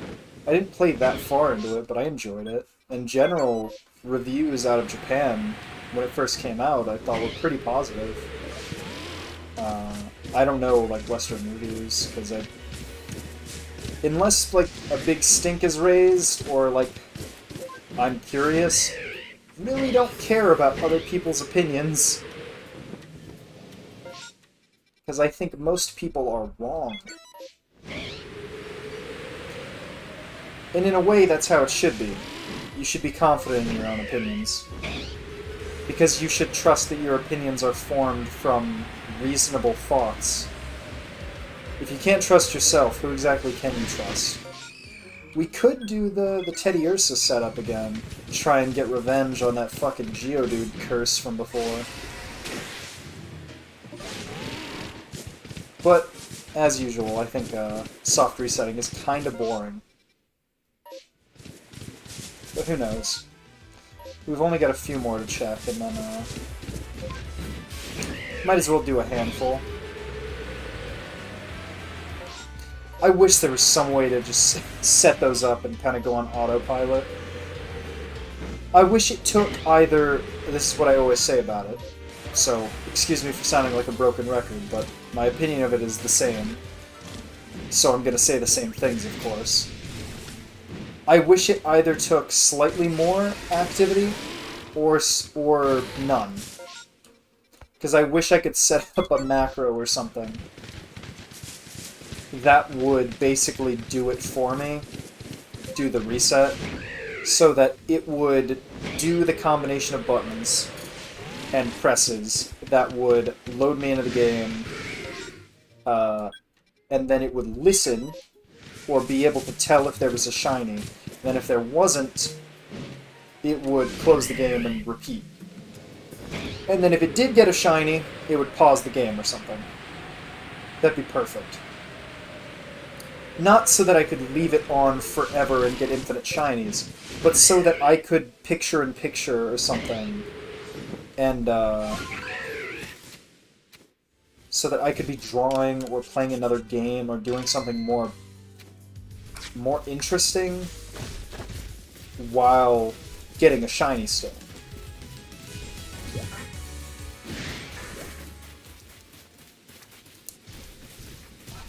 Because I could even have, in this fantasy world where this would work, I could even just take the Switch out, put it next to me, have it doing that, keep resetting, and then be playing another game on the stream, like Yakuza minigames or something.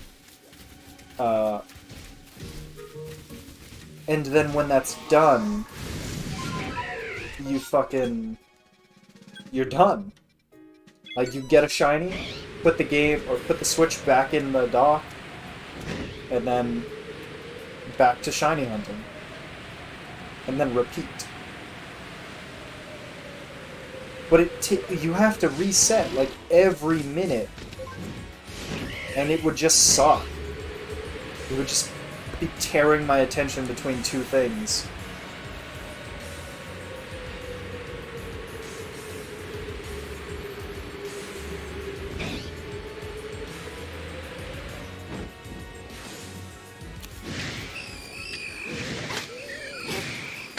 So it's better to just wait for when we eventually have more people watching. Just so that I have more people to talk to. Talk about video games, answer questions and stuff.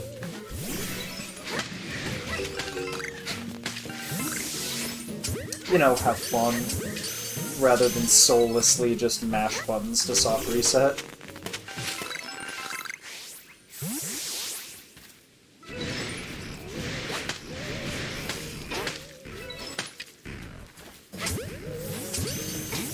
Looks like I was just gonna comment about, of course, there's a new horde to stop me from doing it before the rain ends, but no, it looks like we've still got time. Nice. Do the same setup as before.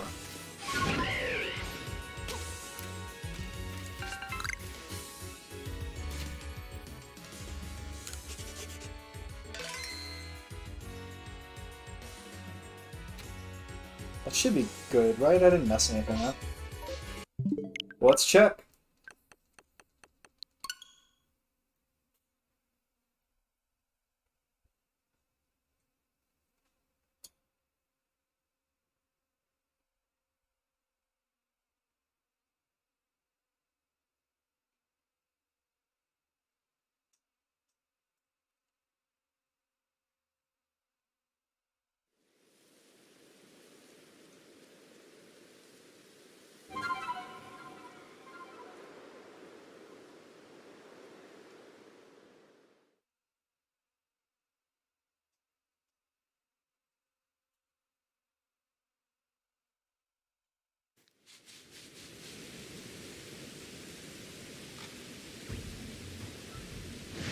Seems like they're spawning.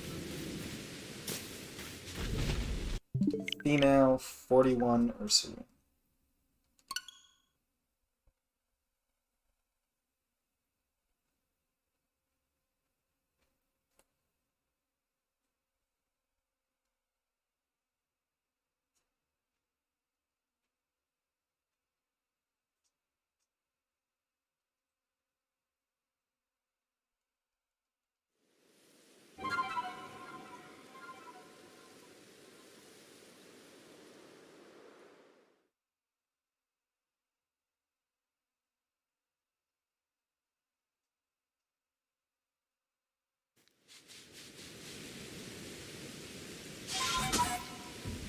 Okay, Sneasler.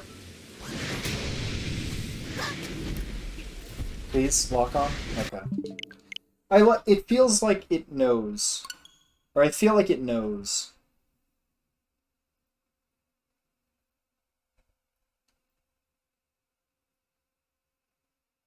when I'm testing it to make sure it's working properly. Because it always, like, first try shows me shows me what's going on.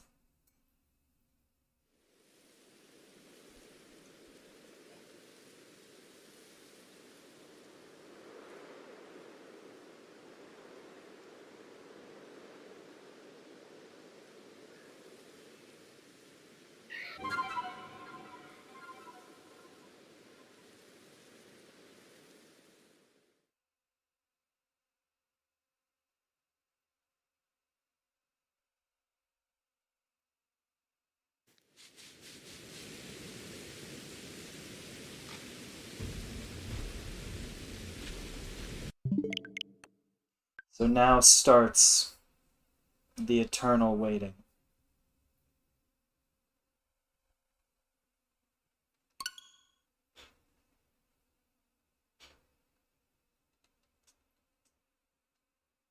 We already got 3 shinies this stream, so let's go another 4 hours to get another Geodude. Hey, I saw a Graveler over to the left, so get a shiny Graveler this time.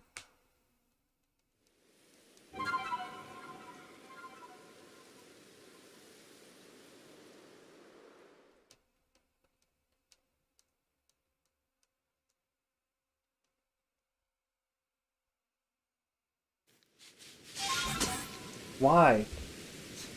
I hate that. I wish I had been like 1 step further back.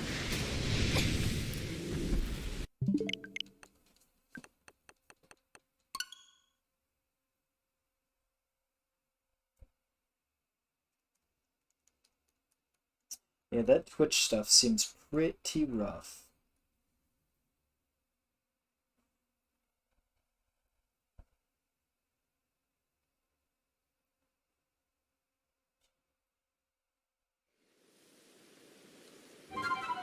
But also, like, I don't really care that much. I don't know the specific details. But if it is as simple as people that are already making a shit zillion dollars on Twitch and are famous streamers will make less money, I don't... It's hard for me to care either way. Twitch is obviously the assholes in that scenario, because they are not doing any of the work, but they are going to ask for more money as they continue to be owned by Amazon and be assholes when it comes to rule enforcement. And it's pretty significant, a 20% difference from before. And the number I saw was for people making over $100,000. I assume per year. I just saw $100,000. I assume a year. That's a lot of fucking money. It's a lot of money. And I assume it should be making $100,000 with the original cut. Not $70,000 or $50,000, which would be $100,000, including the cut that Twitch takes. And then I don't know if it counts bits, or if... Because I thought the subs were already cut in half. Like, it's a $5 a month sub, but you... what's it called? But you're actually only giving the streamer like $250, which is garbage. If you're giving someone money, it should go to the person you're giving the money to. Because if you were watching the person on something else, you'd still want to give them money regardless of their platform.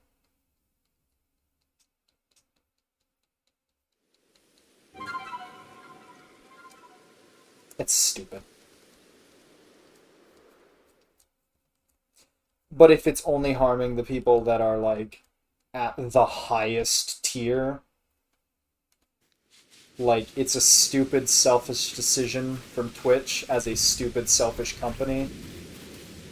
Who would have known? They're owned by Amazon, cough cough.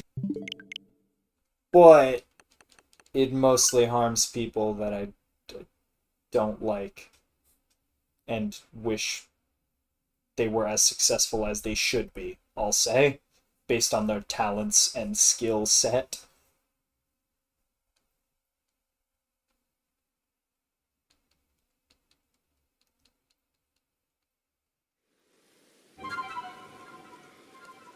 You know, a lot of people make a lot of fucking money.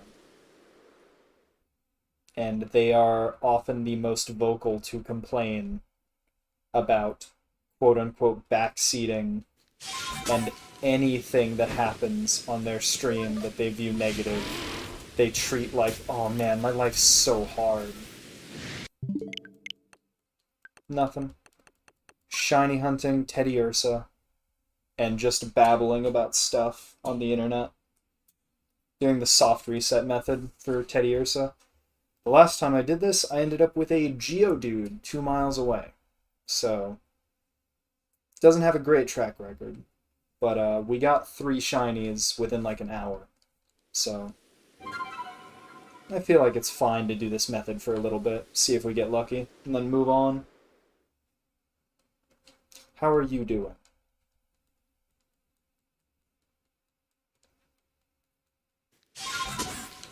I don't know why I keep mashing the button. You'd think with how many Teddy Ursa there are here, with completed or perfected dex entries and everything, you'd think I would have gotten luckier by now.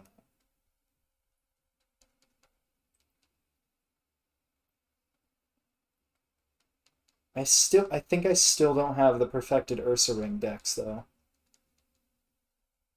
What you working on? Are you at work or just working?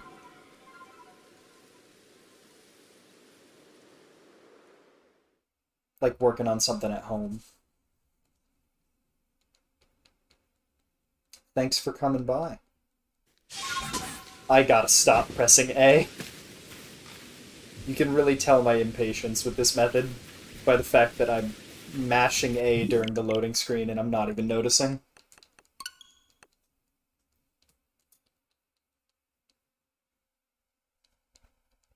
Nice.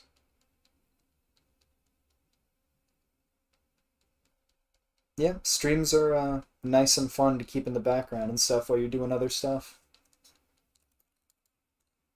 It's what I usually do while I'm working on other stuff, drawing or playing games that I'm not streaming.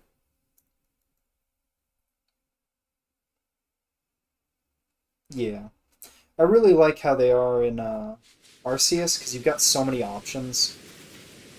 Like, you can so easily, like, start a reset hunt, do it for, like, 15, 20 minutes, and then move on back to what I normally do is switch between massive mass outbreaks and what I call named outbreaks, which are just the single icon outbreaks.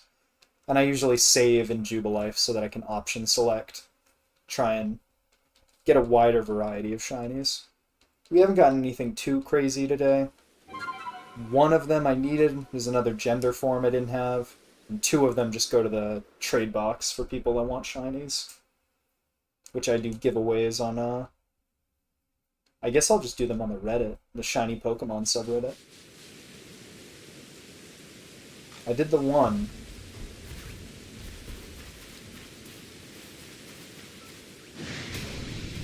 I still just am terrified I'm gonna hear that noise and just see another gold Geodude. The worst part is I'm too weak. If I wanted the funny, I would just reset again, but I'm too weak to just let a shiny go. I'd still feel the desire to catch it so that I could give it away to somebody.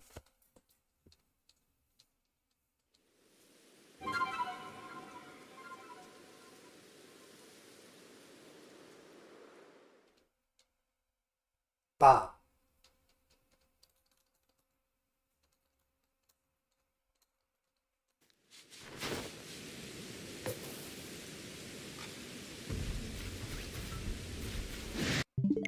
So we'll go like...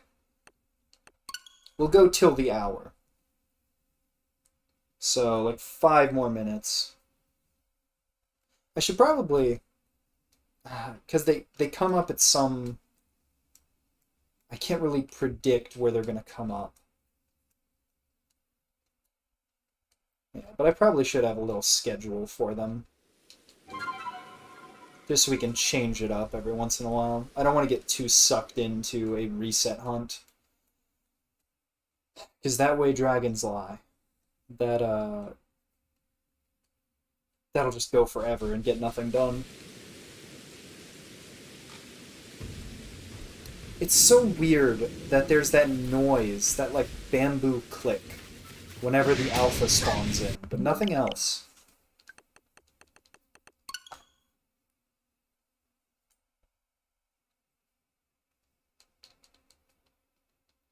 Should probably time how long each reset takes. Because it feels like it's roughly a minute. But I guess this is a perfect opportunity to really check.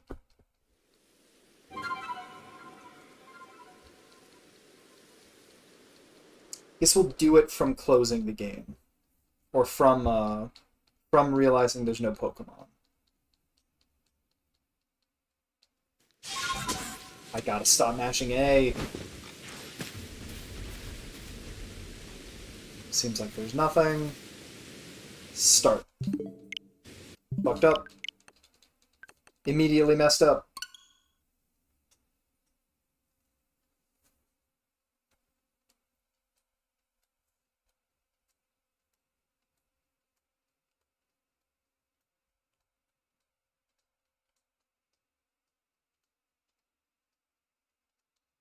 So far it's only been like 25 seconds and we're approaching the title screen. Sub 30 seconds even with my mistake. So it's not even a minute. I guess if you take into account the time I sit there looking around just to double check. Some of my favorite shinies. I mainly have this game to go off of. Okay, so that was pretty much exactly 50 seconds. That's not bad. I mainly have this game to go off of, because any shiny I don't already have, I kind of try to stay blind on them, so that I can be surprised or happy or disappointed when I see another green shiny. I'd say my favorites, I really like Rotom. It's kind of weighted by like how much I like the Pokemon in general, and then how much that shiny is an improvement or a nice, like, different change. I mean, Garchomp, obviously. That's the fan favorite. Gengar, of course. Goated Gengar, as we call him in the community. But honestly, probably Rotom. I really like Chansey. I really like Chansey. Luxio, that whole line. Shinx, Luxio, Luxray. I like their gold little babies. Hisuian, Voltorb, and Electrode are kind of cool. The wood finish already being there from the Hisuian form, but getting the black paint looks pretty sick. Huh. You'd think, I've got like 180 of the things. You'd think I'd remember better. I like Haunter. Shiny Luxray is badass. You are correct.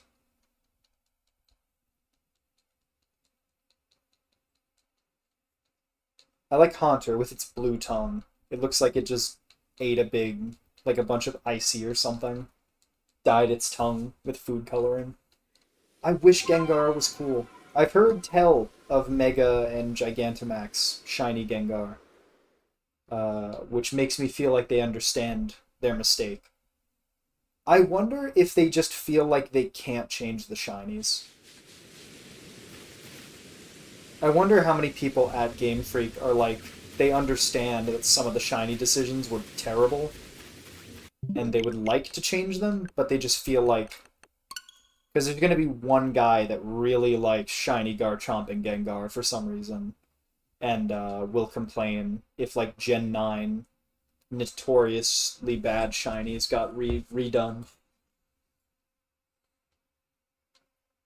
If they did change them, I'd just say, like, make it like the square and regular shinies, where there's just two shinies. And you can either choose to switch between them if you want to keep the original, or you actually have to get both. I'd say the switching would be a nicer thing. Because then it'd just be like Male Combi, where you just constantly could get the one you don't want, and that would be miserable. We'll do one more.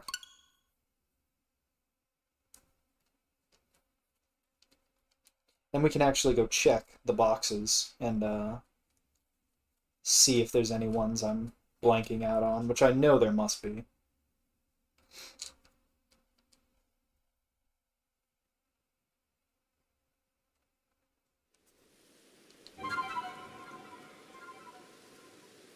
I can see that. But then you get ones like Giratina, which are amazing. And it's like, oof. Oof. But yeah, if every, like, super rare or legendary Pokemon or something... I like how sometimes the Pokemon just disappear immediately, too. So, of course, I'd probably get a shiny, and then it would just immediately teleport out of existence.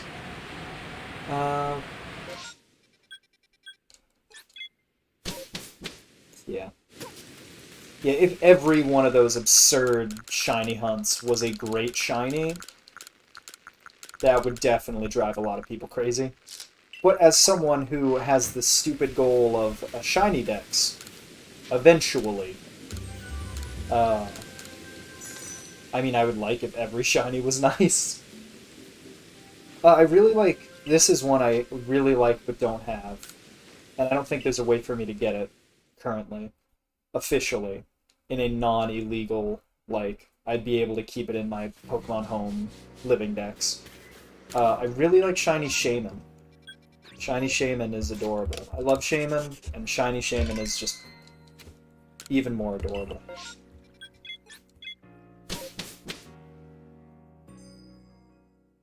And I meme Garchomp, but honestly, I think Garchomp is more different than I was led to believe.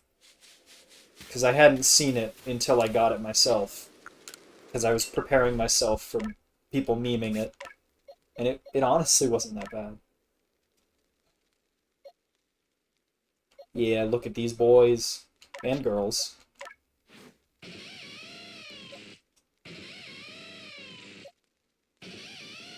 I like the female ones with the short hair more. So I've got male Shinx and Luxio, and I've got male and female Luxray. I like Beautifly. Beautifly's a really nice shiny. Same with Silcoon and Purple. I like Starly's whole line because it looks like a vintage... Like, you look at Starly's eyes, too, it looks like an old cartoon. Like a Steamboat Willie or something. Drifloon and Drifblim are really good. I like Ponyta. I don't like Rapidash as much.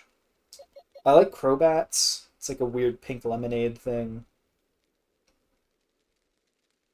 I've been waiting. Like I said before, I'm trying to keep stay away from ones I don't have yet to the best of my ability. Steamboat Starly. You get it. You understand. Yeah. So I could level up the Dewott, but I like to not evolve my shinies because I know I'll evolve the Dewott and then immediately get another shiny Samurott, which I obviously can't de-evolve. And I want the whole lines. Oh, Motham's a favorite of mine, and I got an Alpha too. Shiny Motham looks awesome. Psyduck's pretty cute. Boniri and Lopunny are good. My awesome male Combi, truly one of my favorite catches. Really happy with it. There's my Chansey. Magikarp's cool. Gyarados is okay. They're both okay. Goomy. Now, Goomy is one I totally forgot about. Goomy is one of my favorites. Hisuian, Sliggoo, and Goodra, however, the Shit Brigade, not exactly fans. This one's dripping. I don't like it. I haven't seen their regular versions, so I need two more shiny Goomy to move over. Yeah, Mothim Shine is really good. I always forget Mothim exists. Uh, Now I'm not gonna, because it has a really good shiny. Pikachu's pretty cute. Uh, it just makes it look more like Raichu. Ralts is pretty good. I'm glad it took me like 100 hours in this game to see one, despite how many times I've seen Kirlia and all those of that line, and yet I still only have the one. Oh, you regret evolving Shiny Goomy. In this game? Or just in general? Because you're going to break my heart if you're telling me Sliggoo and Goodra are crap everywhere. Quite literally in this game. Toxicroak and Krogunk are pretty good. I got Petalil, which I'm happy about. It's not that different, it's just more banana-esque. I'm excited for Hisui and Lilligant, though. I like Lickitung and Licky Licky because they already look like taffy. Now they just look like banana taffy. I think Togepi and Togetic might be some of my least favorites. Okay. Yeah, I don't blame you for regretting evolving Goomy. Got Vulpix just because it's one of my favorite Pokemon. If you can't tell, I like foxes. Uh, so I had to get it. I would way rather have the Alolans, but I'm trying to get everything. I like the Duskull line. And in most other cases, I dislike when they randomly change the shiny color. I like the colors they picked for Duskull, Dusknoir, and Dusclops. Oh, Spiritom's dope. Spiritomb is a dope shiny. That's gotta be one of my favorites. I like that it changes the crack, too. It's one of the weirdest shinies, or like Pokemon, I guess, in general, in terms of color. Because alphas, also, while they're wild, they get the red eyes, but the crack becomes red too. The crack is a different color. Which I don't think there's any other alpha that like changes color. I like Magmar, like the pink-ish it gets. I really like Electabuzz and Electivire. I haven't seen an Elekid yet. Elekid eludes me. And then you got the obvious goats. Zorua and Zoroark are amazing. Rufflet's okay. And this one is another great one. Yeah, the Alpha Spiritomb, I think it's in one of the other streams, but I don't have it marked because it wasn't shiny. If I ever see one again, I'll probably take a picture of it or something. Yeah, Riolu's pretty good. Yeah, and then here's all the extras for trades I have. So I've got a few Pokemon. Yeah, the Alpha Spiritomb is really cool. You can't like show the Alpha. No, it just changes the size and stuff. Yeah, Alpha Spiritomb is really cool. I think the only other Alpha I can think of that has a unique distinction in terms of what it visually looks like, other than its size, obviously. So Zubat doesn't have eyes. So an Alpha Zubat doesn't have the red glowing eyes. Did I load into that area, look at the Pokemon, and then not check the outbreak at all? I got distracted. Yeah, but a Zubat, since it doesn't have eyes, the Alpha doesn't have the red glowing eyes. It's just big. So you could have potentially just walked past a really big Zubat and not thought anything of it because it doesn't have the eyes.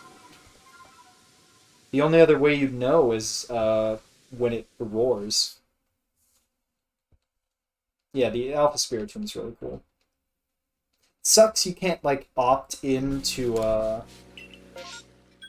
keep the wild, or like in battle, if they would revert to the wild, like they go a little crazy. Yeah. Zubat, Big Chungus. It is pretty significantly bigger. Like, you'd probably notice. I got lucky, because it was an alpha. It was an alpha shiny. So I looked at it because it was shiny, and noticed that it didn't have any eyes. Or that it was also an alpha. So I probably would have just walked right past it without even noticing it was an alpha.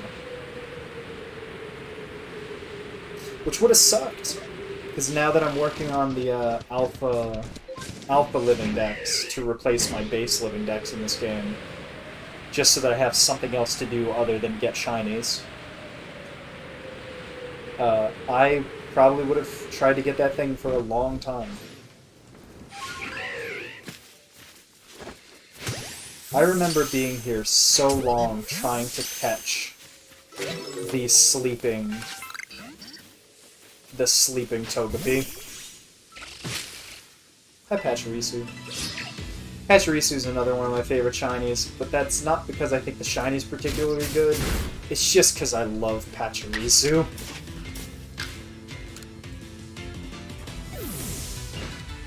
Oh, that was another one seen come out of a tree, too. I totally forgot, because I've gotten like 6 shiny Pachirisu that I haven't completed the dex.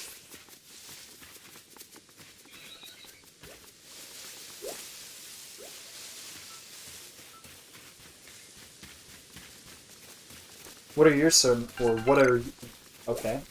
Third time's the charm. I can construct this sentence. What are some of your favorite shinies?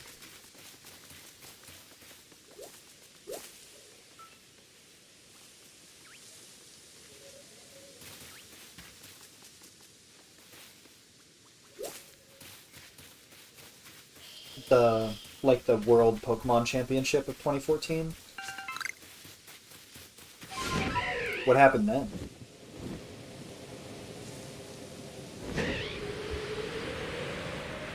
I don't really pay too much attention to competitive Pokemon. And honestly, I haven't been as into Pokemon as I am right now. Basically ever. I got my shiny Eternatus card.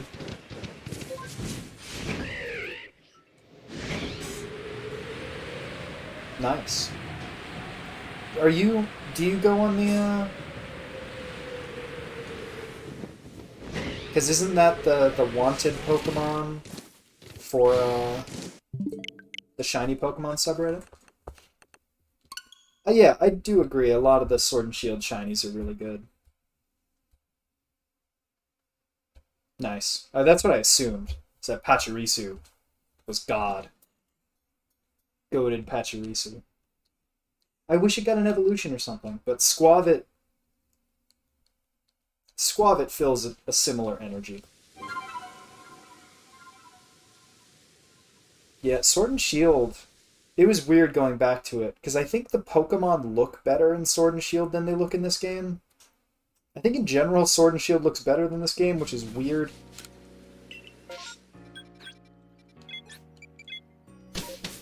It's definitely got a better, like, style to it. And it just looks more polished, which you would never have thought anyone would say before it came out, or around it coming out.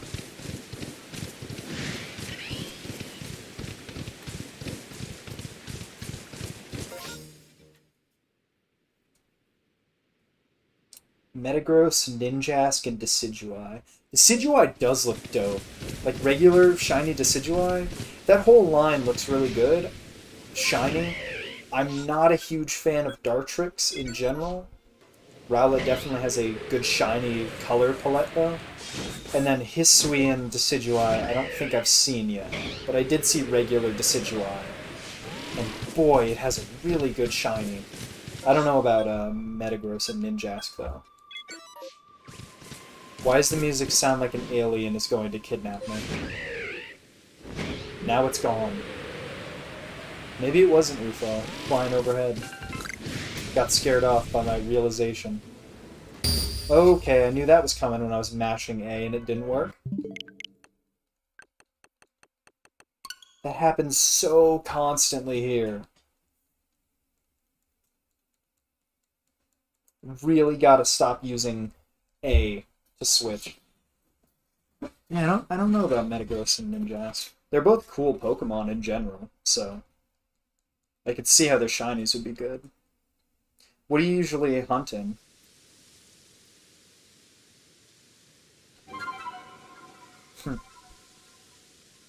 I assume Sword and Shield? If they're mostly in Sword and Shield?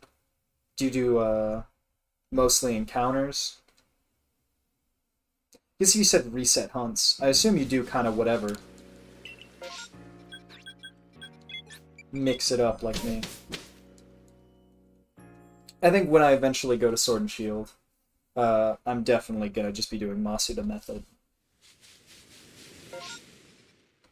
Because then it can't run away. The odds are higher. Yeah, and you can just chill out. That's the problem with streaming ones like that, though. Is that normally I would just have a podcast or something open, or videos or whatever. But when you're streaming, you kind of have to be focused. And when you're a smaller streamer, if you don't have anyone to talk to in the chat, you're kind of just rambling on your own. Which when you're doing something more active like this in Arceus, it's totally okay. I can talk for days. But yeah, for egg hunts and reset hunts, it definitely gets a little more boring. So I don't really want to do those until I have some amount of people that watch a little more consistently. Which, it'll take time, but whatever. I enjoy playing video games and talking. Going for Arceus. Cool. I only just learned that, so I missed out on like all the Pokemon in BDSP, all the legendaries or mythicals or whatever, like to shiny hunt them because I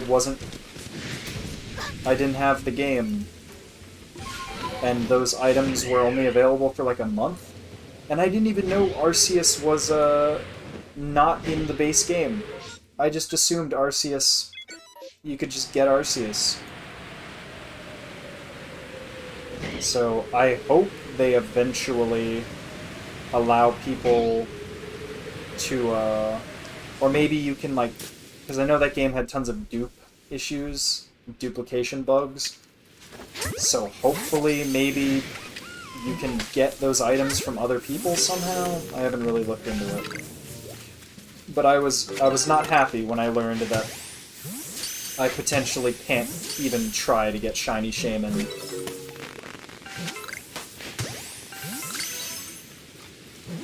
Hi, tall boy.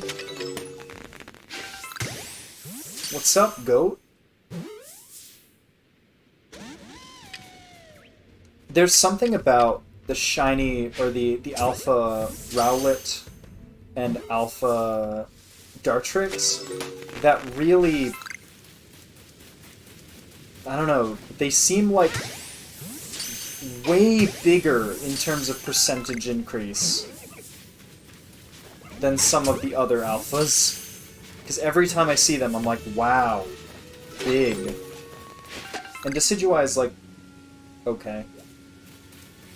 Decidueye is like it's like a foot taller. Rowlet is like, it ate every other Rowlet. And Dartrix just works out at the library.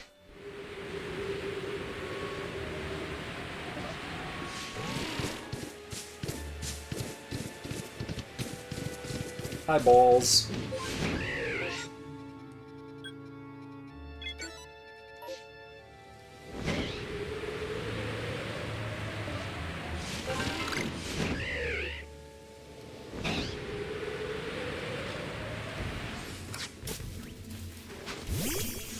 Shiny Burmy, let's go.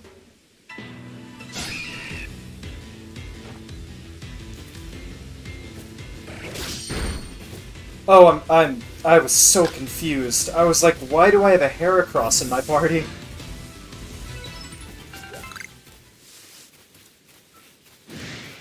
There was another outbreak, right? I think at, the coastlands.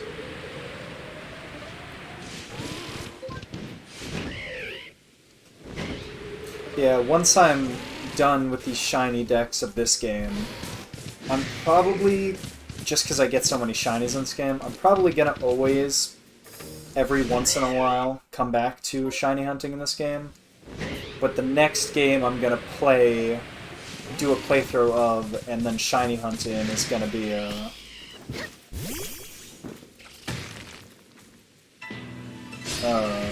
BDSP.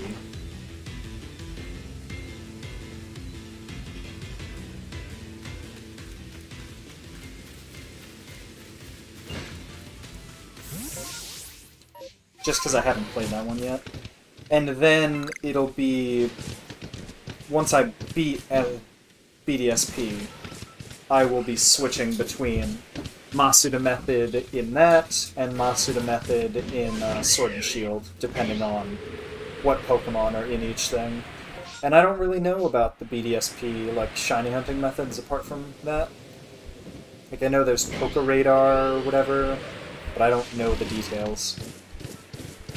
Because there was no point learning the details when I wasn't, like, gonna do it anytime soon. Because then I'd just forget by the time I was gonna do it.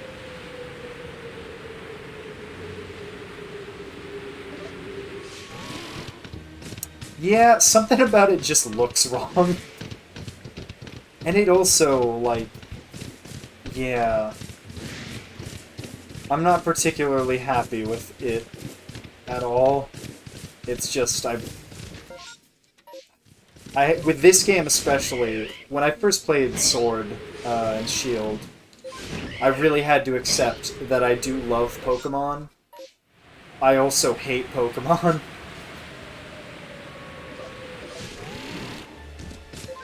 Because I always come back. I always come back to play a new Pokemon game and, like, get really into it for, like, a month or two, and then bounce off. But at this point, I've just accepted I'm a Pokemon fan. I'm super excited for Scarlet and Violet against my better judgment.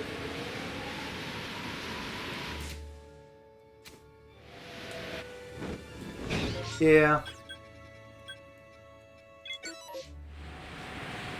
I like the concept of speedrunning, but... I mean, I, myself, am a fucking speedrunner because of Jump King. I've got the top 100. I'm like 86th in the world at Jump King speedrunning. I have not done it in a while since I broke top 100, so I was like, well, I'm not going to invest that much more time in this. But something about when it's like mostly... Because the BDSP stuff mostly has to do with glitches and like sliding and stuff, right? Like, you only need to fight, like, one trainer. I guess that would make it fun, because I was going to say speedrun RPG seems kind of boring to me. But if it is just a weird, like, you only have to fight one guy, I don't even know if that's still applicable, because this was information from when it first came out, pretty much.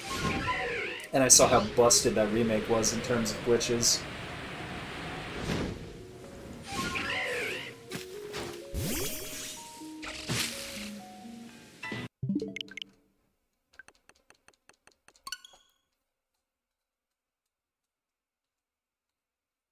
God. Nothing is going to hit different than when Scarlet and Violet comes out and we start to get videos of people playing with their friends in multiplayer, the free-roaming co-op, and then a shiny spawns, and they are no longer friends.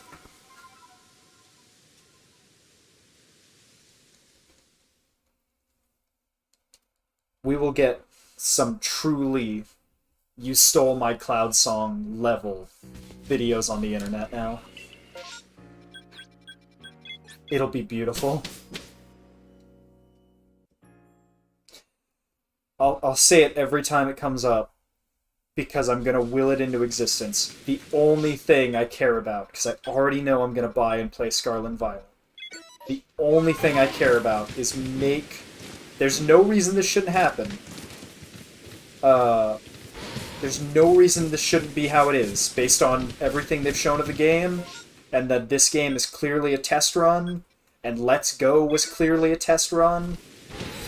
The shinies have to show up in the overworld.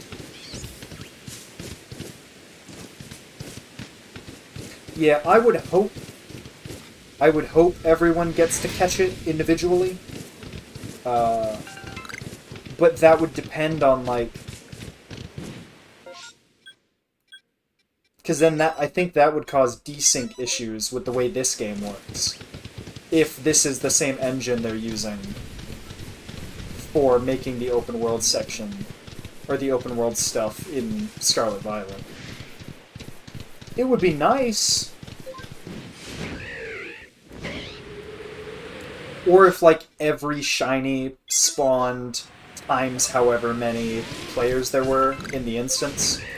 So if you're playing with one friend, two of the same shiny would spawn. If you're playing with two, three would spawn. Or playing with three friends, three would spawn. That kind of thing. Because if it's in the open world, like, they could choose not to fight. It's not like a raid or Pokemon Go, where you're all in the fight at the same time.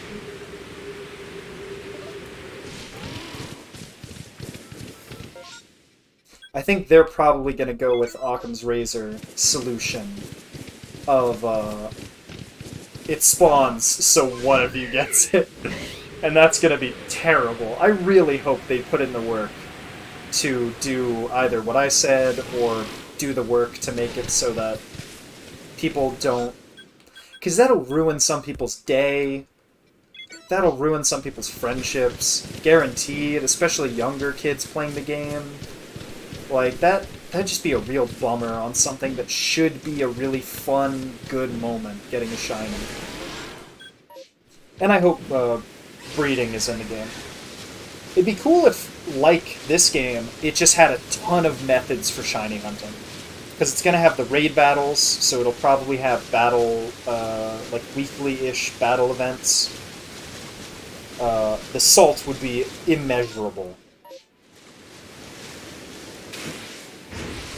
I would just rate this joke out of 10. I just thought about it. Pokemon, Salt, and Violence. Those are the new versions for when that happens. You get Salt and you get Violence.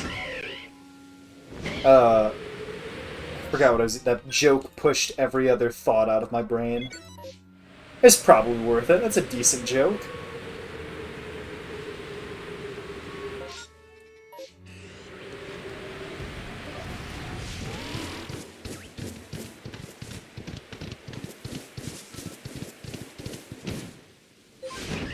Yeah, I've seen rumors of the egg hatching to be more similar.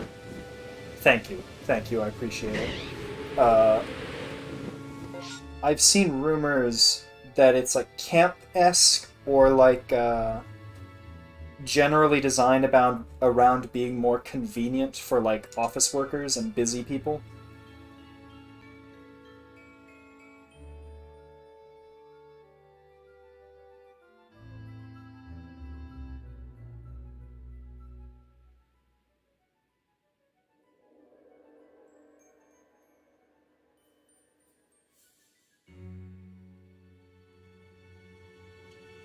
So, I don't know if it was a leaked image or if it was just a clickbait thumbnail or something, but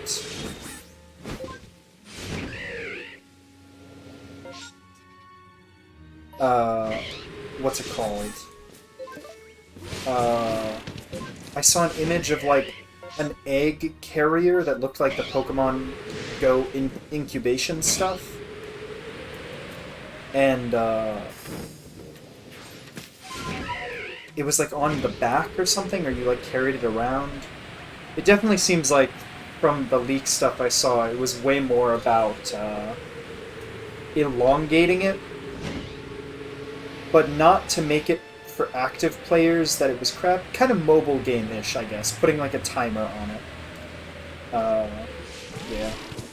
Yeah, I'm not surprised if people have used that, I don't know if that's the phrase the leaker used or something. I haven't really seen, I've just heard murmurings. But, I mean, that it is Japan, and that does seem like a consideration. Lots of office workers in Japan. Lots of people busy working all the time. Oh, hi!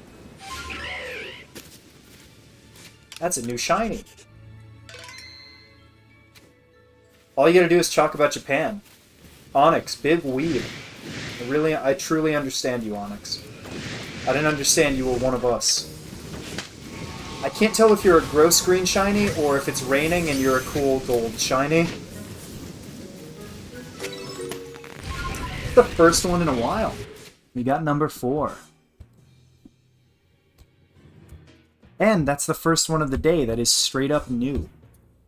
I'm actually going to have to, if you don't know, you can go to the description of this video. Just say Japan. That's the new shiny look. Okay, it is a cool gold. It looked like it. It didn't look... Because if it was a gross green one, it would have looked even more gross because of the dart. But I did think it kind of looked gold. If it was sunny, it would look gold. What was I saying? Oh, if you go into the description, I have my link to my Pokedex tracker thing, so that people can check out which ones I have and which ones I don't. And that one's a new one. I think I have 93 Pokemon left to catch in this game. That's obviously not including like the different gendered forms, and not including the mythicals and legendaries that are shiny locked. But once that number reaches 0, we will be quote-unquote done with this game. Did I check this one? I think I did. It was like Spheals or Celios or something. Nice. We can check it out now.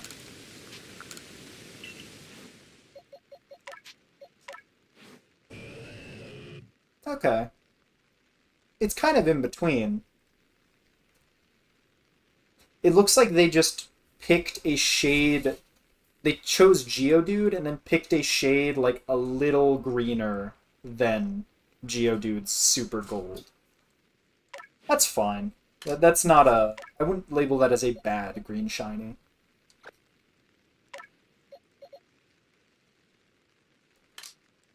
Yeah, it looks in between Mismagius and Geodude, kinda.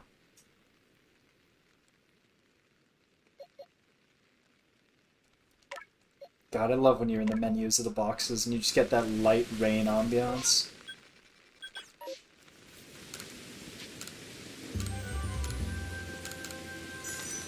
I can actually update that for the first time in a while.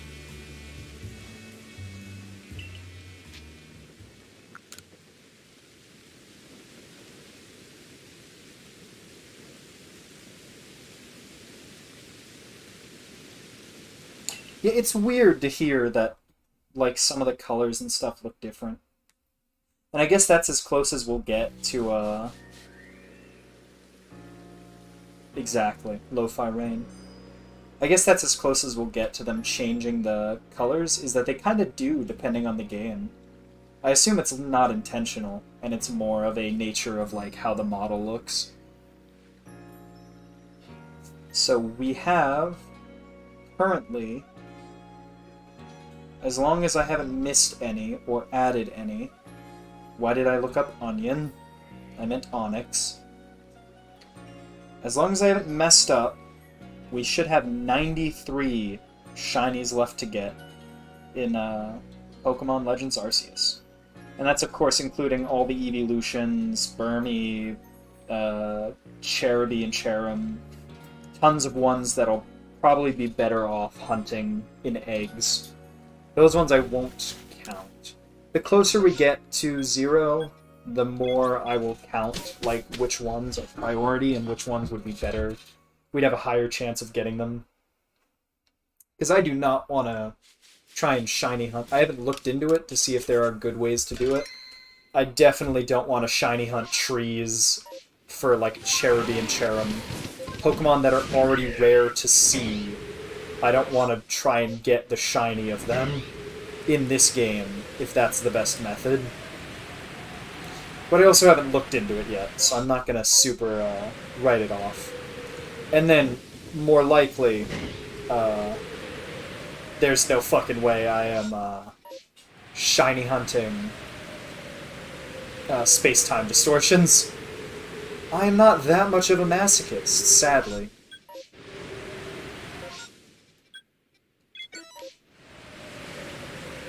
It is a nice side effect of doing so many massive mass outbreaks. It's always kind of chill and raining.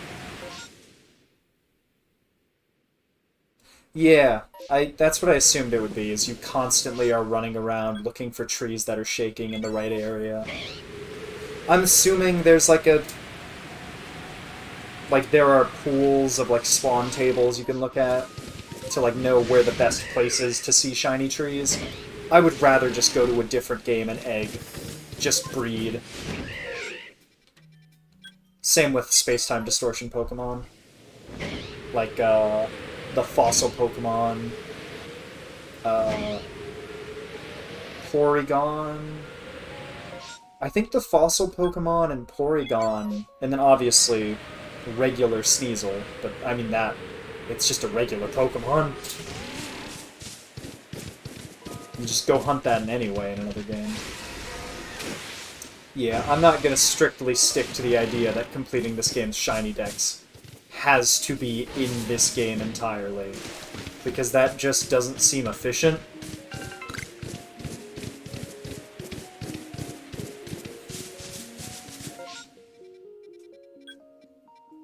I ain't doing this just to torture myself, I'm trying to do this to actually get all the shinies. Did they succeed? Did they get the Wormadam? Or Burmy? God, and then Wormadam would hurt too, because it's got the 3 coats. And I don't think you can change Wormadam's coat, right? You can only change Burmy's? I'm not even clear on how you do that, if it has to be in the game Burmy was introduced in. I love you, Chatot. I love you whenever you make that noise. Chatot, you are adorable. Chatot, goat Pokemon. It's so strong it had to get banned from competitive.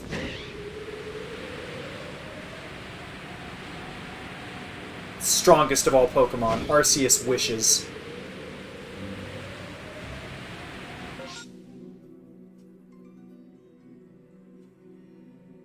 That's good.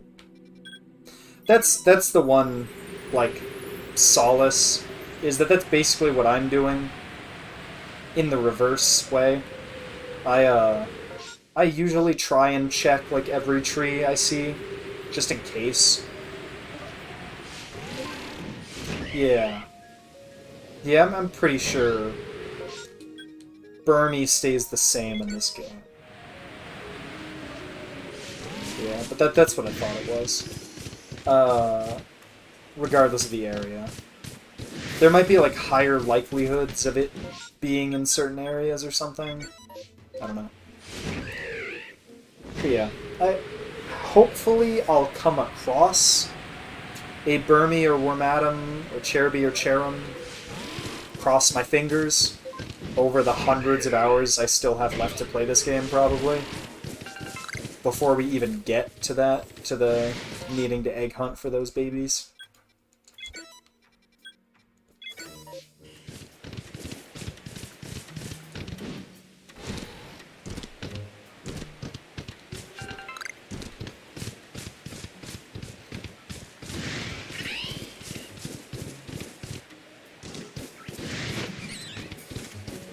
And then I also don't have a particular interest in permutation hunting in this game.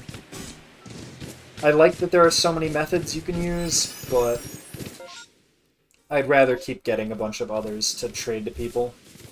My same logic as the reset hunts. I'd rather do stuff that gives me more total shinies, even if some of, like, more of them are redundant, than focus on one that I want and only get that.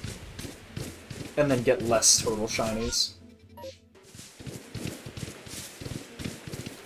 Because, yeah, this, the shiny counter at the top of this stream is gonna morph into a eggs hatched or some other kind of counter in any game that isn't this. Or it'd be a pretty funny joke to just have the shinies caught at the top of a Masuda Method stream. That's just asking to never get an egg to hatch shiny, just to be pompous.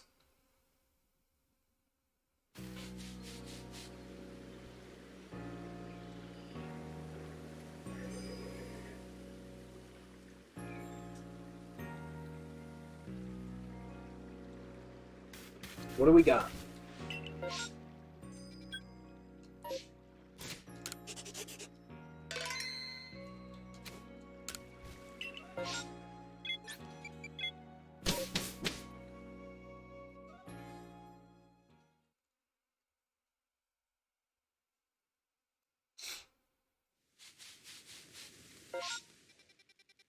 I don't really get a sense that the game has chosen a theme for this stream.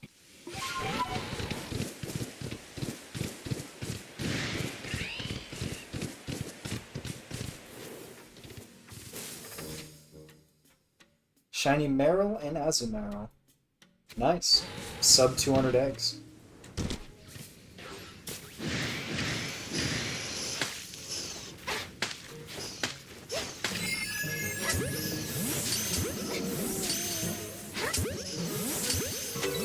That man's put me to sleep while he was asleep. That's fucked up.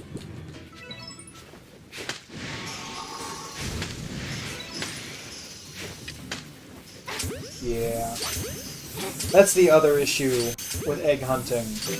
Because I want all of them, not just like one.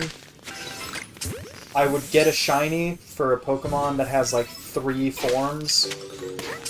And then I would just need to keep hatching that egg.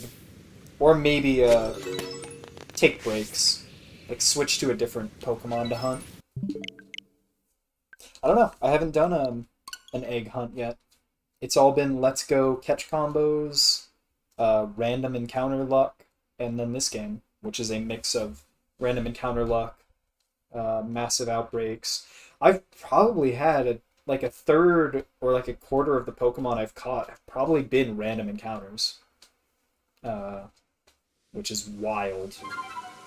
Yesterday, or 2 days ago, the last stream I did of this game, because I usually switch between Yakuza or whatever and this, I think I got 4 out of 10 were random encounters, or maybe it was 6 out of 10 or something. It was weirdly even. But yeah, I did have a stream where I caught 10 Pokemon, or 10 shinies in 4-ish hours? 4.5, maybe? If that.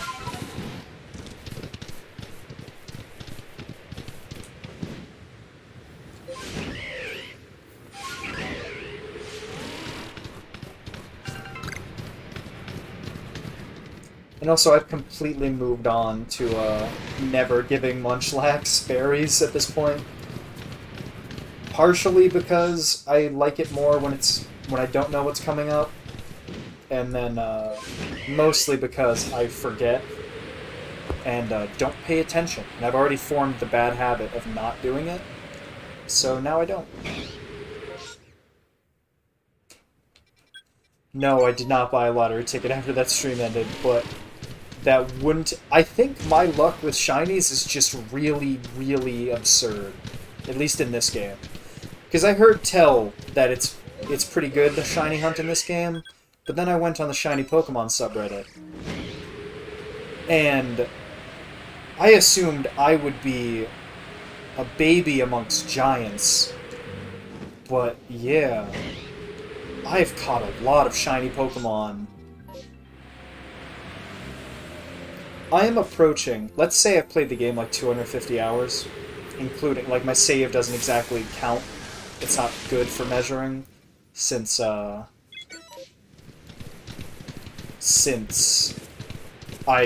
like reset so much to go to a different outbreak. So let's say I've played 250 hours. I've caught like almost 200 shinies. There's a chance I could approach having more shinies, more than one shiny per hour. And that's absurd. That seems really crazy.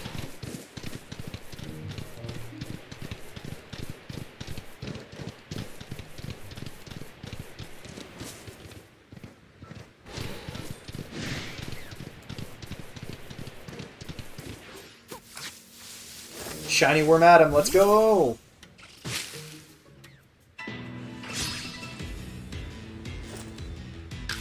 It would be great if the shiny Burmies and Wormadams just looked like like they just moved over the form, like once. Like shiny leaf Burmy looked pink. The shiny rock Burmy looked green. That'd be so fucking cursed.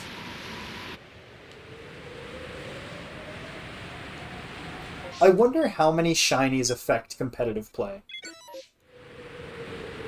Because that could potentially be a strategy if that was real.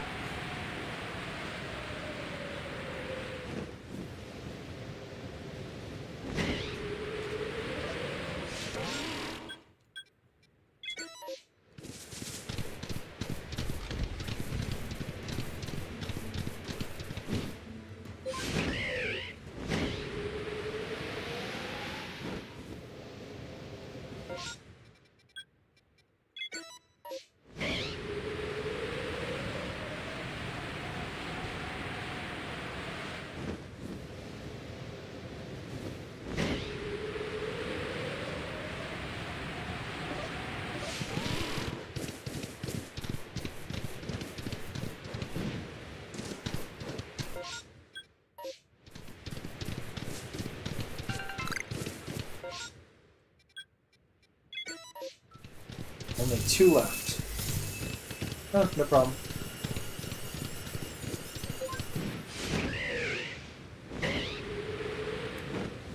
I don't think... Say what again? I don't think you missed anything. In between your first message and coming back. Just 2 more to check. Unless I'm forgetting. The delay is kind of weirdly inconsistent. I think that's it for this.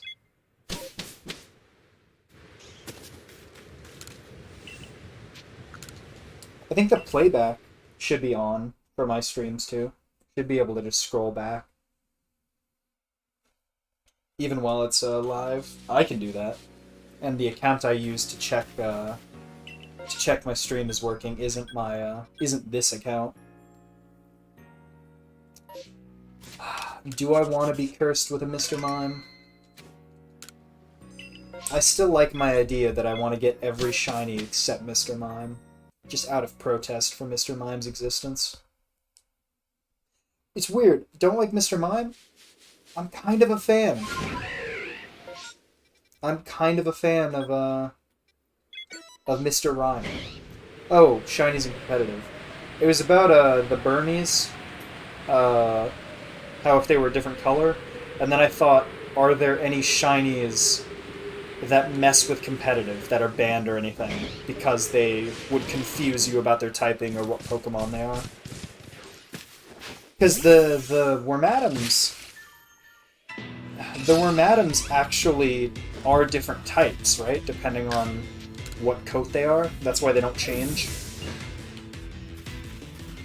So if you sent out a Pokemon... Let's say that shiny Onix looked like a Steelix. And of course most Pokemon games don't show you, like, the effectiveness of your moves and stuff. Could that actually make people misplay and do the wrong moves, thinking it's a different Pokemon than what it is. I'm trying to just think of if there's any Pokemon that would do that.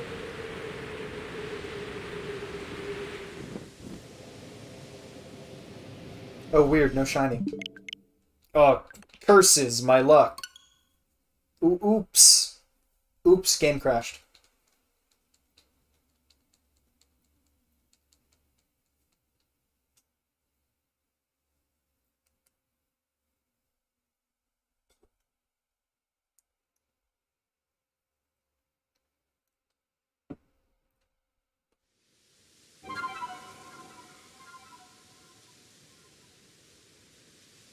I guess we've had enough success that I can change to the smiley. Yeah. Yeah, motherfucker.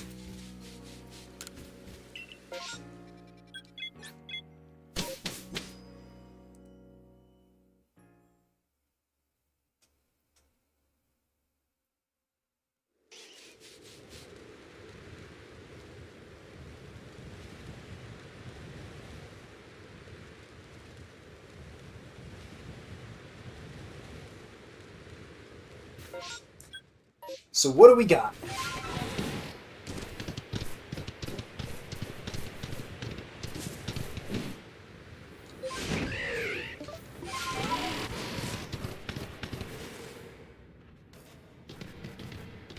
Yeah.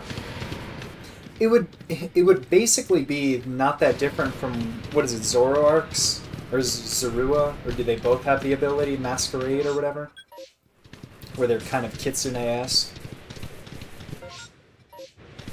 Which makes sense why I like them so much. They're Kitsune. Kitsune adjacent. They change forms. I guess Ditto, also Ditto-esque.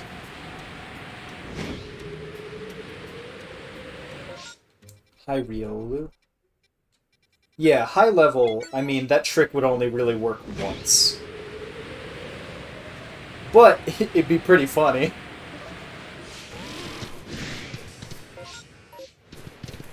So it's a, I've got the hashtag and stuff. It's a PNG tuber, if you're familiar with VTubers at all. It's basically the same concept. It's, just the main difference being it doesn't have, like, face tracking and, like, depth and rigging. So, I drew it, and I animated it so that it has a blinking animation, and then I just have been drawing multiple expressions for it. And then you just go and... I can get the name of the... Viado Tube Mini is the free... it's on itch.io. You can download the software. And it's pretty nice. It makes a sound reactive. Usually when you see... It's the same thing, but I'd like to say my thing is more adjacent to VTubers than to this. But whenever you see people that have like a thumbnail where they're talking about, like... It's basically to replace face cams. And whenever you see someone make like a 9-hour-long video about why Pokemon's bad, or something, they'll have like a character that speaks. And it's basically just this. I'm really happy with how it came out. I think the design's cute. It's got tail form too. I want to just keep making a bunch of stuff for it. I had a idea to, rather than try and make unique thumbnail art for a bunch of stuff, I will just add more and more elements to it that I can swap out. So like more faces, more expressions. I want to make one for the shiny hunting stuff, where it's like stars in the eyes when I see a shiny. I'm pretty happy with how the animation for blinking came out.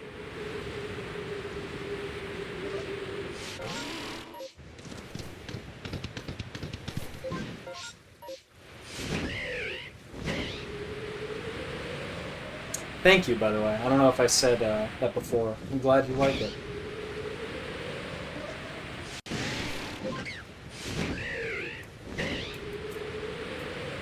Yeah, I'd like to learn how to do that stuff, because the keyword is it's a lot more expensive. It is incredibly expensive to get a VTuber model. And even if I had that kind of money, or was that popular in any way, I would rather just learn how to do it myself and make one that's personal to me, that I have more of an attachment to. Because I'll probably mostly be adding dumb little props to put on her head. Oh, hi, Rufflet.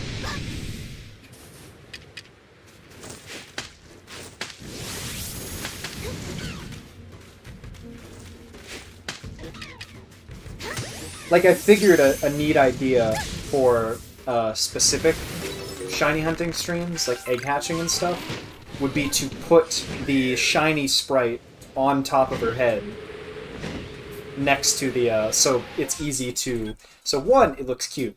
Two, it's easy for any viewer to come in and see what we're trying to get.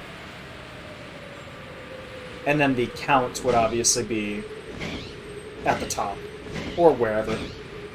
The egg count.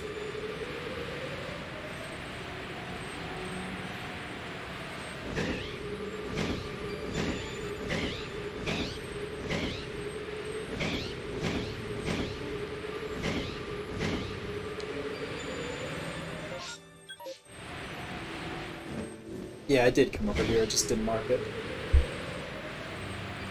I think I have... Since this is the canon run anyway, I'll try and catch this. It's great that it's just bigger than its parents. Nice. Yeah, stuff like that. Make, like, draw hats and stuff. I thought for Yakuza, I would draw little chibi versions of like Majima and Kiryu that'll just sit on top depending on who I'm playing as. Stuff like that. Fun stuff so that I can keep drawing. Since I stream every day, I don't have that much time without driving myself crazy to draw or like do big projects. So if I keep making... And I made this, too.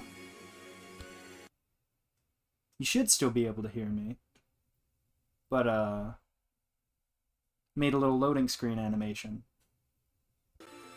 And that took, like, half an hour, 45 minutes-ish. And that was fun. But it's nice to just make more stuff for the stream.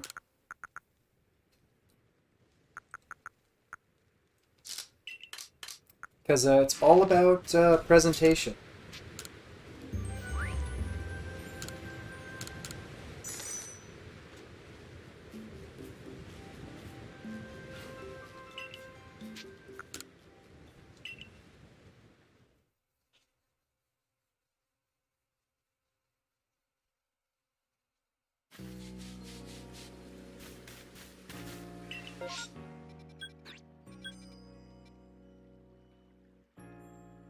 I'd use the full-on tail mode more often if it didn't take up so much of the screen.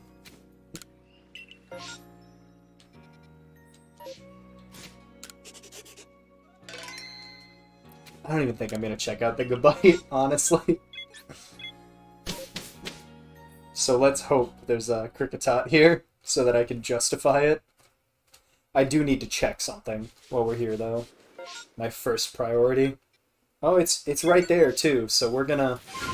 There might be some multiple reactions going on.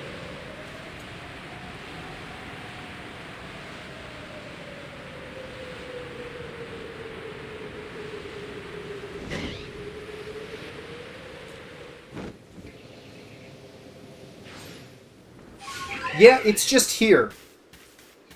It's just here forever. So let me get a third opinion here. This doesn't exist, right? I swear this was not here. And ever since the last stream, I've noticed that this weird tree is here. And I don't believe it's real. I don't trust it.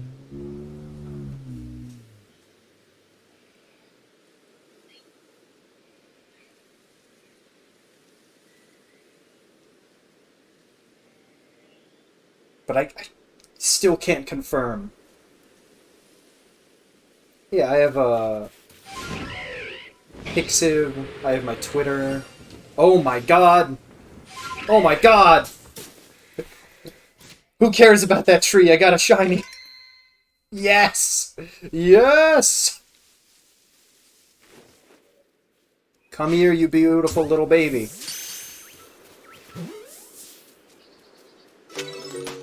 Haha! Game can't gaslight me when I've got shinies.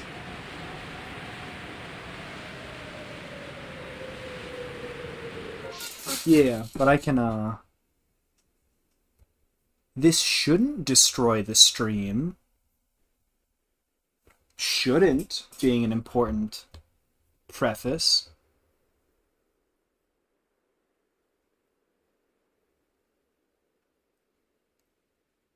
Okay, so you've seen it too. It's not always there, right?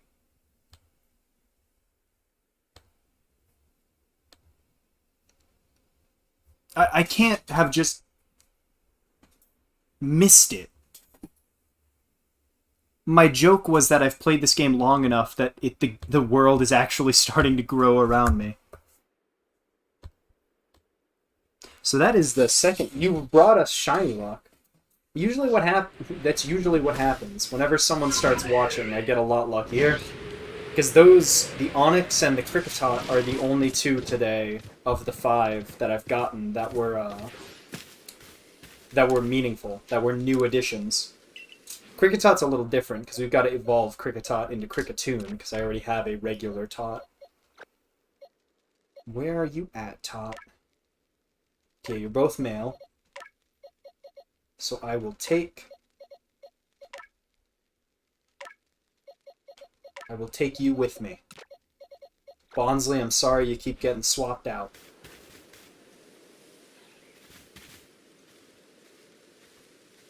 Yeah, but if you have Twitter, my @ is in the should be in the description, the thumbnail art by me thing. And then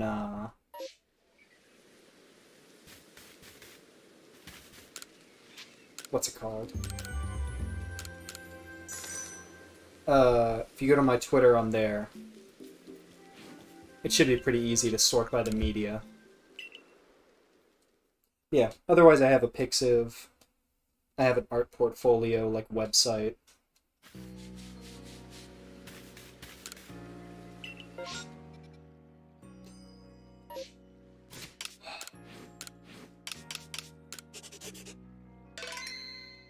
I'm glad someone else has seen the tree and also thought it was weird. It's gonna really mess with me if it's a Mandela effect, and the tree has always been there. I'm glad we're loading right back in, because I'm gonna fucking look at this tree again. It's gonna be the saga of checking this tree out.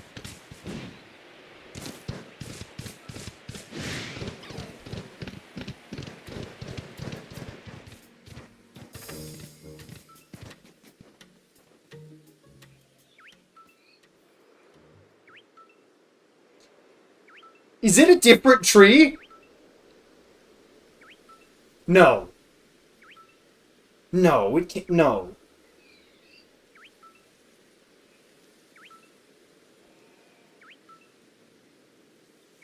This Kricketot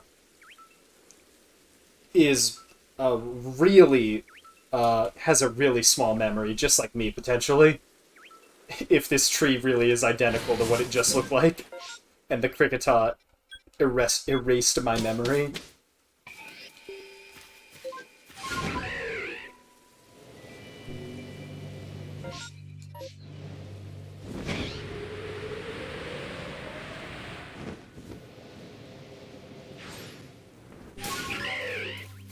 I bet it's always been there, and it's looked identical every time.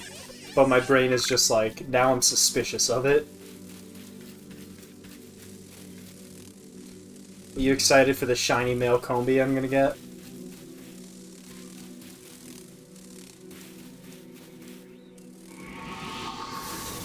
I would assume it has to do with playtime or something. But I don't know. When I first saw it, I thought it was a really funny, like it was supposed to be a pseudo-wudo. Like, it was a mimic tree, like in Dark Souls with the chests. Where, like, I walked up to it and threw a ball at it, and I expected it to be a pseudo-wudo. Yeah, that Kricketot is also terrified of that tree, and I can't blame it. This music's really chill, though.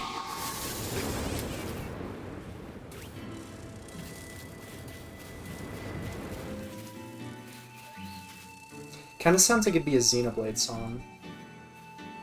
Or now it's sounding like Donkey Kong Country. Either of those very similar game franchises.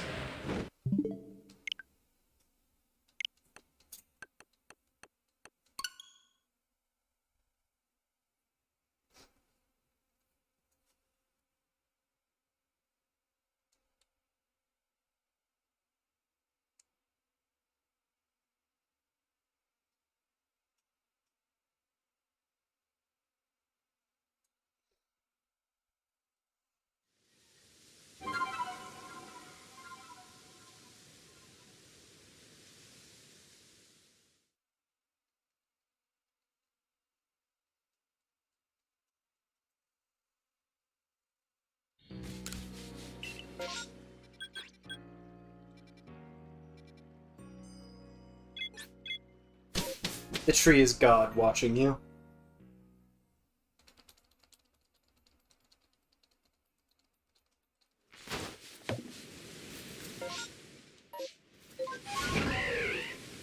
That's how you christen a run in this game, to hope for luck. Is you just mash L2 and R2, or whatever they're called. ZR and ZL.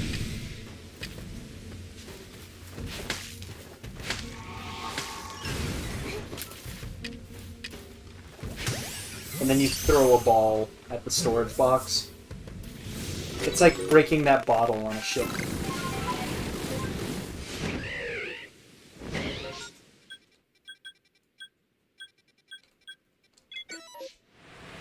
I haven't been checking the unknowns.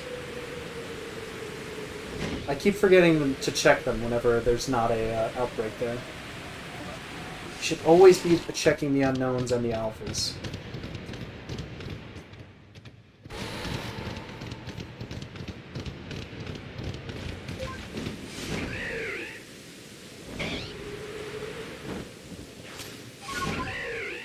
Why can't you flap up, Braviary? You can to get me in the air.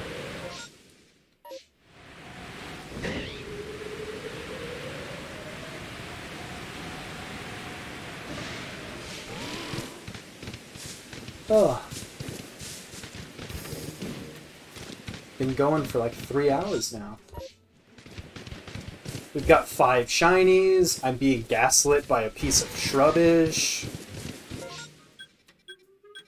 It's great. Good day.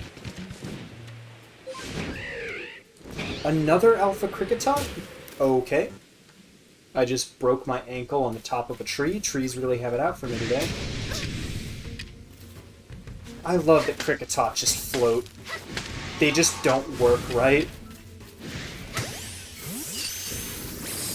Carnivine, stay out of this. This ain't about you, Carnivine.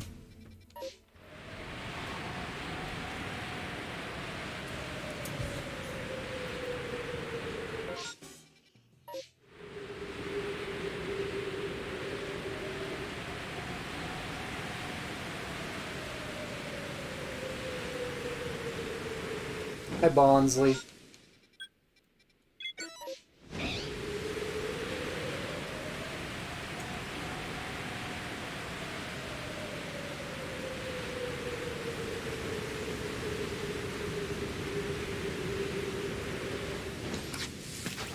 Let's go, Shiny Male Combi.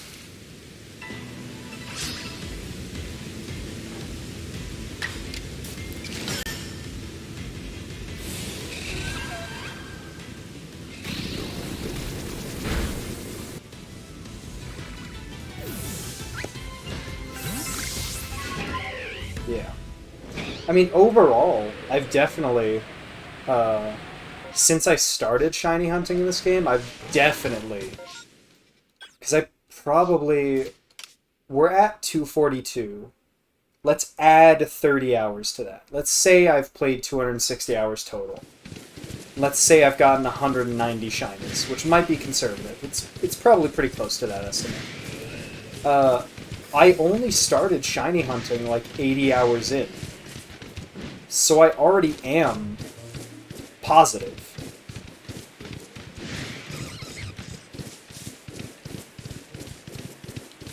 Because those were the opening hours of the game. It wasn't shiny hunting, I was just trying to catch all the Pokemon the first time.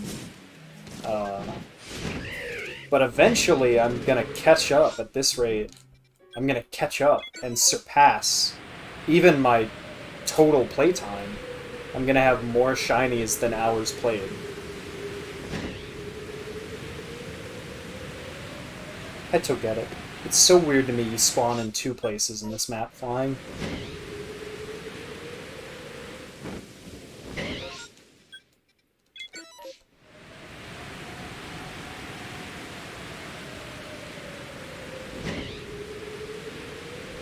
You should have seen the dream run.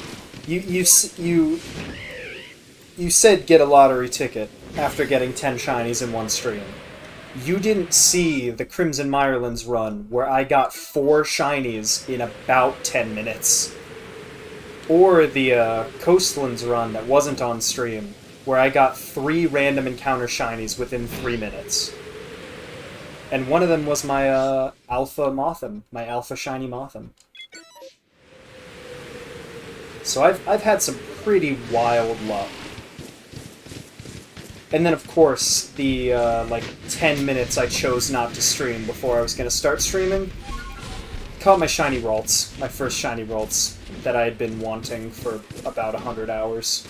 And had seen probably, 100 massive outbreaks of Kirlia and Ralts. And done some reset hunting.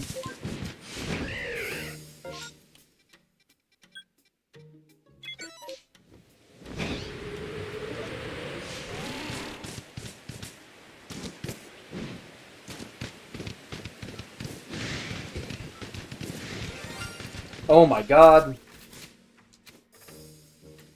Ghastly was that's good. That's good. Ghastly was pretty oft requested. Ghastly's pretty good.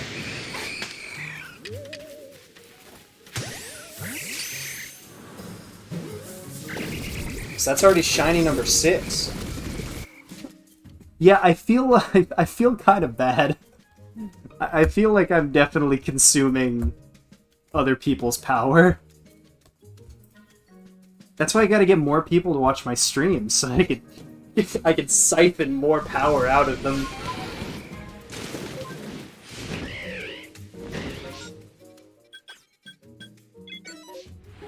Got another blueberry boy.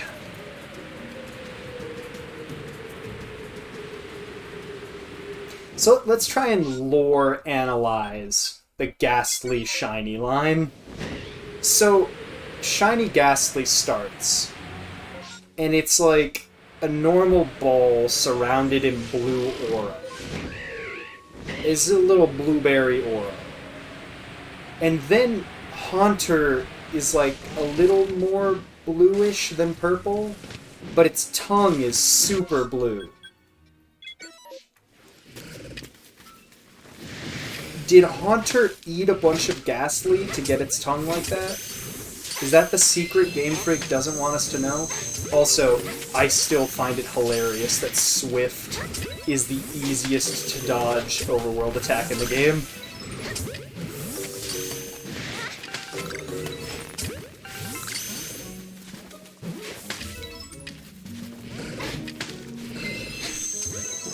Oh, I say it and then I get hit. I knew it. I knew it had happened. I knew it would happen one of these days. Ain't gonna let it happen twice in a row, though. Don't get cocky. What's up, God Bidoof?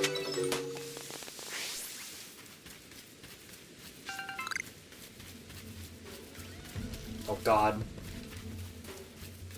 He really does know everything. So that's 6 shinies in a little under 3.5 hours. And I took a break for like 6 minutes. Like an hour in.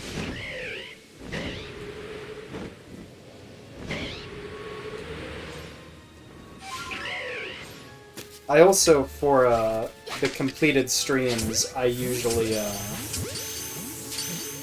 go back after they're done and yeah, that seems pretty accurate. It's blue Kool-Aid and then Ghastly evolves by trading it, or by drinking it all. It wouldn't be the weirdest evolution. Like, what is it? Is it Mantike that evolves by having a Remoraid in the party? Having Ghastly evolve by Haunter, or by drinking up all the aura of a bunch of other Ghastly. Doesn't seem that crazy. So let's see the reveal, Kricketune. Haven't seen it yet. I am just now realizing, saying Kricketune while looking at Kricketot's belly, that it's supposed to be an instrument. Yeah, they're both supposed to be instruments, huh? Yeah, I never really put that one together in the old noggin. That feels bad. That's not a shining moment for me. I can't say I'm very proud of that.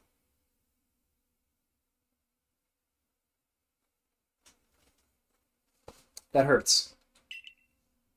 Between Blueberry Kool-Aid, Ghastly, and learning why it's called Kricketune.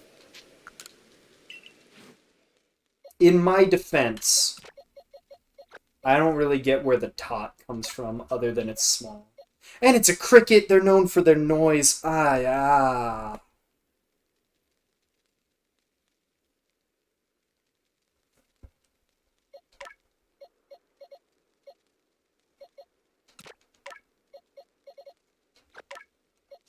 I think my intelligence took a few hit points of damage recently.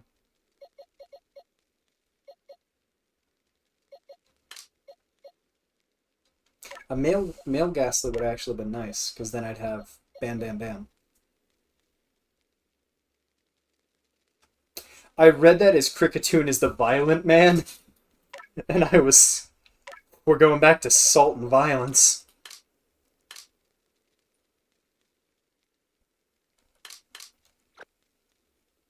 I think I'll keep the Ghastly, evolve it to be a female Haunter, and then hope we get another Gengar. Or another one of these to turn it into a Gengar. Because on this stream, we support women, dude. I'm surprised Mantine had a little Remoraid sticking out of it. Because I know their Dex entries that they swim together and stuff, which is pretty adorable. Bonsley, you're going back on the sidelines, my dude.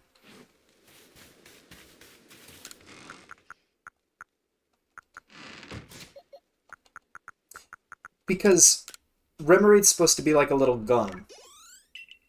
Especially like its beta sprite and everything. It's clearly supposed to be a little gun. Like a little revolver. That they didn't really commit on the idea. Sadly, because it's adorable. Yeah, it's just level 25. Those sound effects are so pleasing.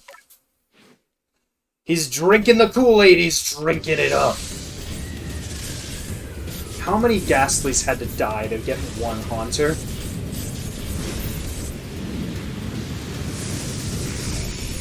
No, he got all the Kool-Aid. He got all the Kool-Aid. He rounded up all the other shiny Ghastlies and sucked up their blueberry aura. It's messed up. This is the new canon.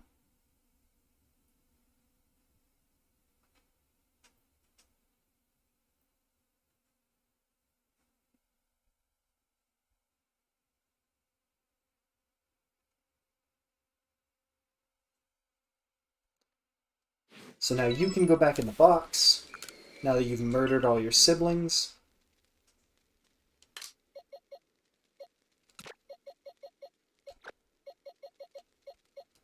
And we've got another for the trade box. We only need 8 more. Let me see the link.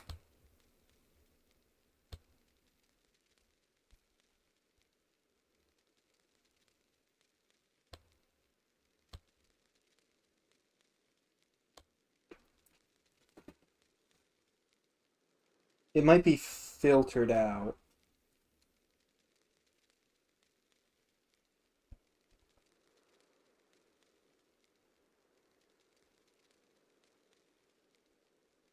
I guess Ghost does hate itself, so... Okay. I'm glad we've kind of workshopped this. It makes sense now.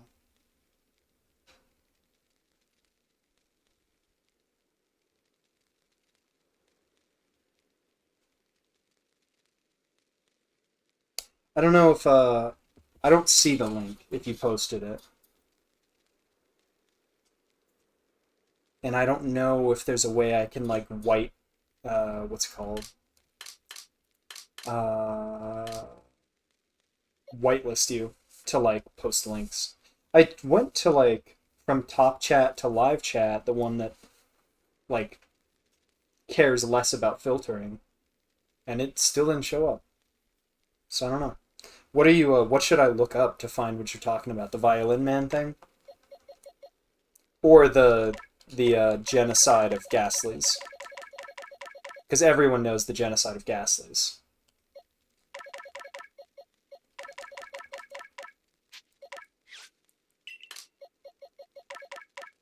That's just common knowledge. That's in the textbooks.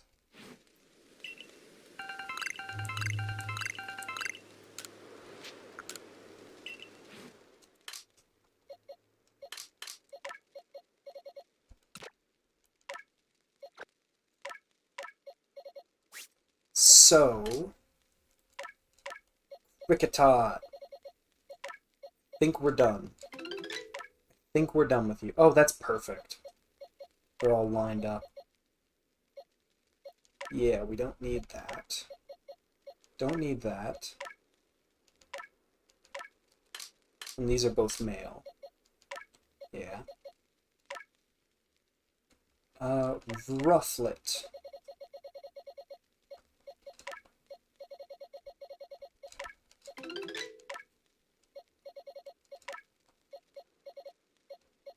Okay. You're done. Drifloon. Oh, the Remoraid Mantine sprite. I'll make a note so I can just look that up. Heck, I'll look it up now.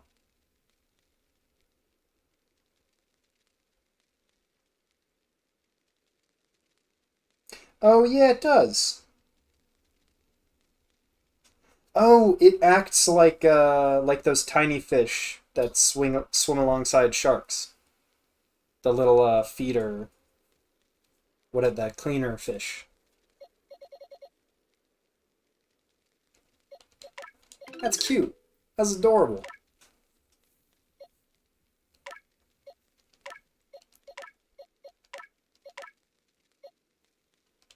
So we can evolve that Drifloon.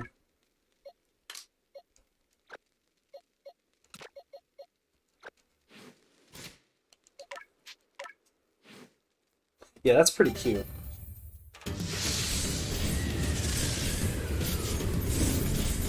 I get why they changed that one.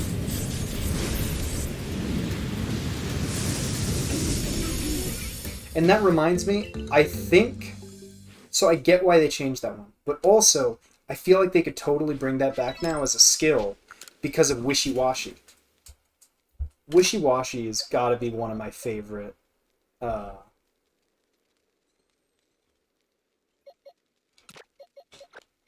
one of my favorite fish Pokemon.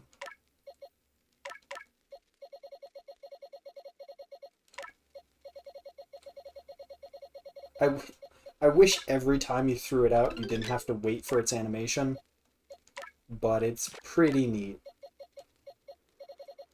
Sword and Shield had a bunch of neat Pokemon like that.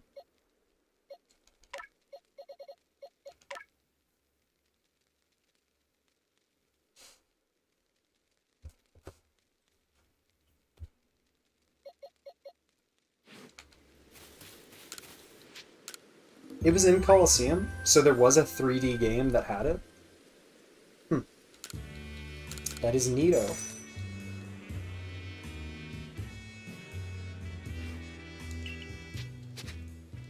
Love this song. A little jazz.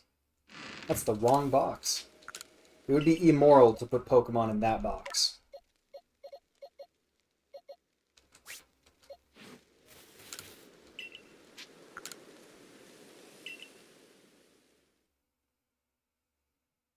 I was just gonna say, that's what I was talking about when I meant like Sword and Shield has a bunch of Pokemon like that, but then my brain didn't work.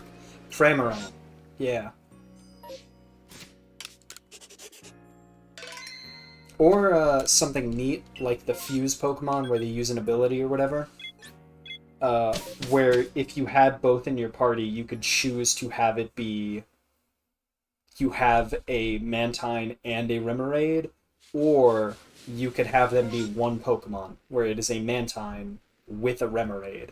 And it becomes a Mantine that either has a new ability, that is set depending on whether it has a Remoraid with it, or it is a Mantine that gets the way better move type coverage that a Remoraid has, and an Octillery.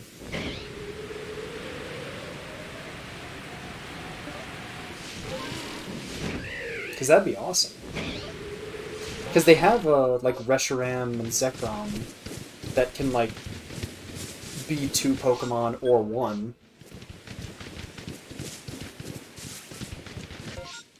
That'd just be a cool thing. Let me check the tree. I can't pretend I didn't see it. Every time I don't check the tree.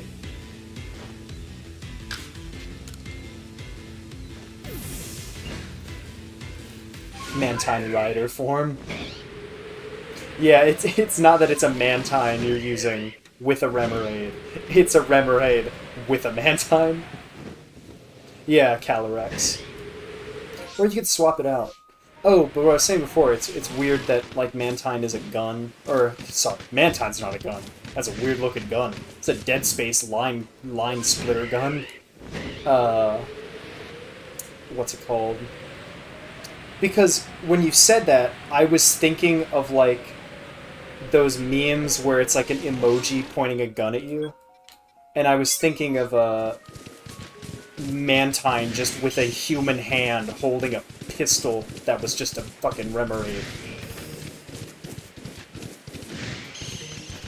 And then I was like, man, that would... Why didn't they make, like, a bird gun Pokemon so that Honchkrow could have, like, a Gatling gun? Or, I'll always tell people to look up these sprites. Look up Pokemon Fool's Gold. I think it's a ROM hack. But it has a bunch of Pokemon. Yeah, without the gun tank theme, it doesn't really work. When my friend pointed that out to me, I was like, oh, that's what they were going for. And it made more sense, because they have really good type coverage and everything. So it makes sense that they were weapon-based. But what was I gonna... Oh, Fool's Gold has really good new sprites. They basically took a bunch of Pokemon and changed their typings, and then changed their sprites to reflect the type changes. Like, one of the best ones is Ditto is now a fucking triangle, instead of like a weird oval, like little mole head.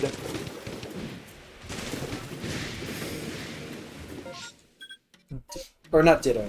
Diglett. I think Ditto is a fucking cube. I think Ditto is a meat cube. I think it's a traditional, like, D&D slime.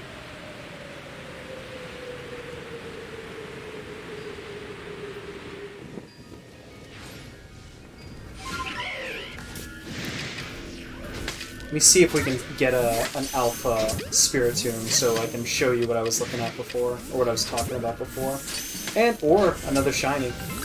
I mean, Spiritomb's a dope Pokemon.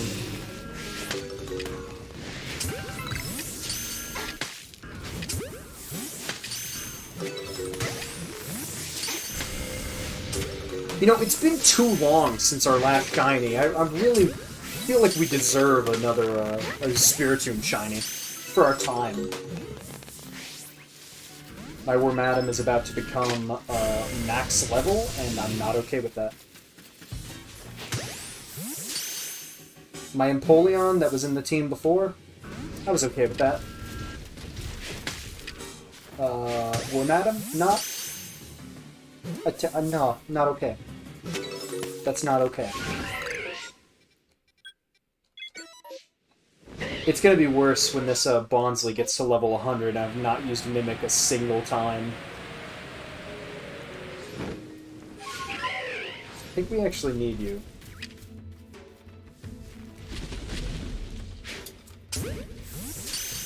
Please. Please just get in the ball. Don't fight it.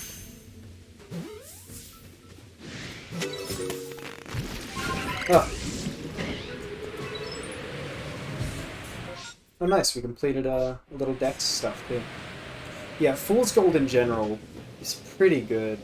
It's a really fun. The fact that Missingno is just in the game is pretty hilarious. And the way it works is pretty great. I really like Totodile, it being a flying type and it like made its own wings. It's very cute. All the Dex entries I think are changed to reflect them being different. There's a lot of work put into it. And also it being called Fool's Gold is just the cherry on top. Sorry, the Cherubi on top. Gotta keep it Pokemon relevant.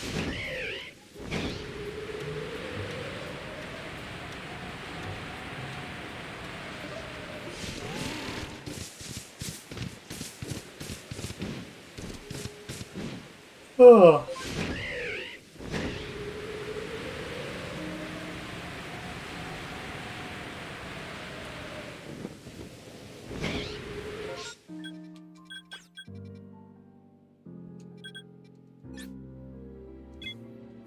I don't think we checked the Ursas. I don't know if we went down there.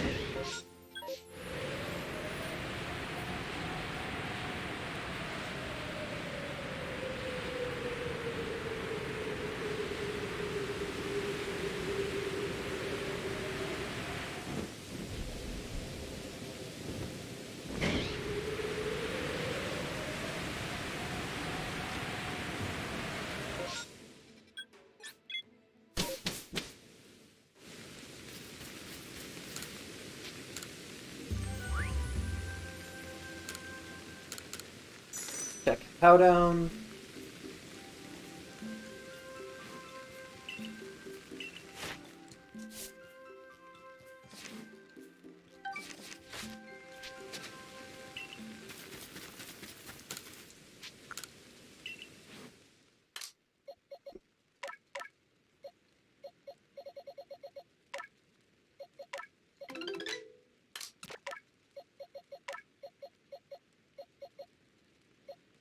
I can't be the only one that whenever I'm searching an Onyx or a Hippowdon that I can't find them. Oh, that was actually perfect. Nice. Like, I can't see that. You gotta look hard for that one. And then, God forbid you want to find an Onyx searching for it. And they're in the same box, too. That's perfect. Quick, find the Onyx.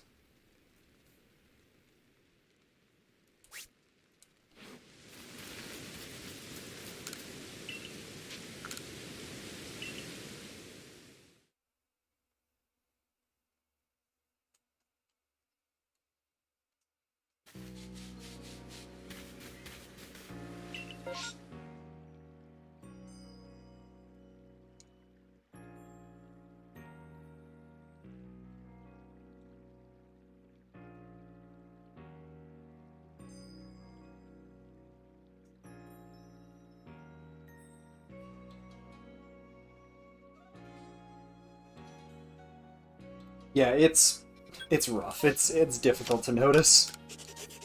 And it happens to me every time.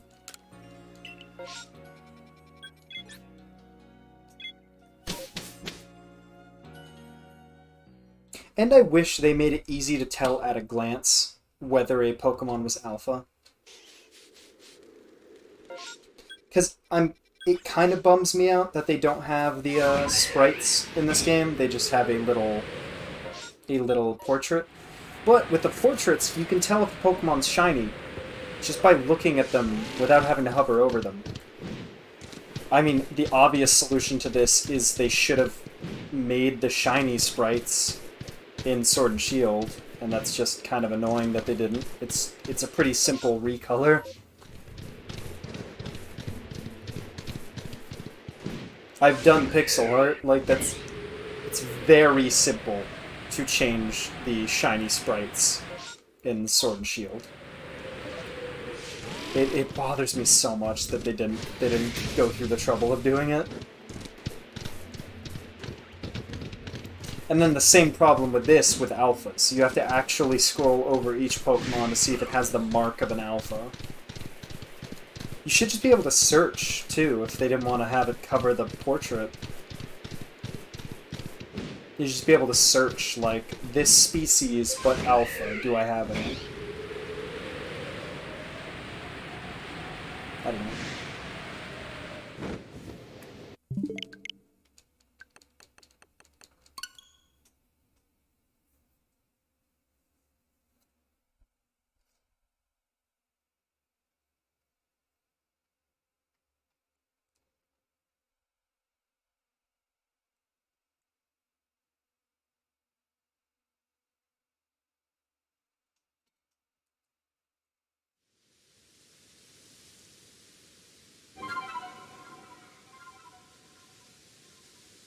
Yeah, I can imagine.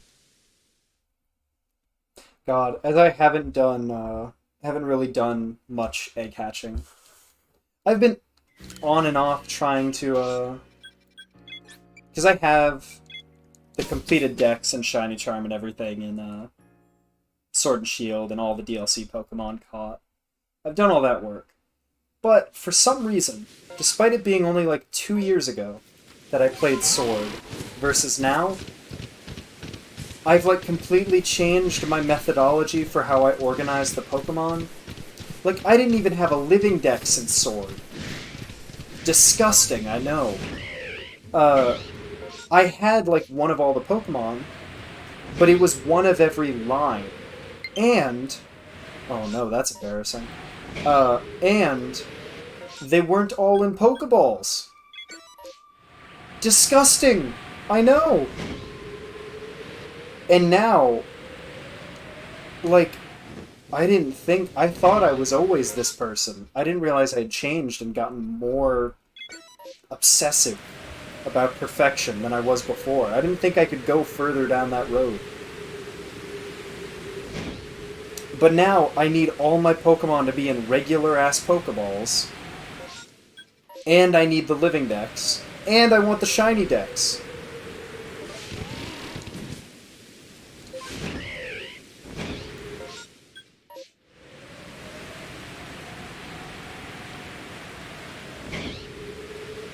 That already made me lose a shiny Pokemon, too, in Sword and Shield. Because I wanted to catch it in a Pokeball, and it failed to catch and then ran away.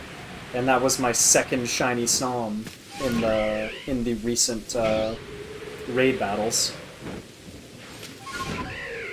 I had Master Balls to spare. Should've just used Master Balls. I thought I had the Master Balls. Turns out, I was a wee child. Oh my gosh! Oh my gosh! You just have to talk about shinies!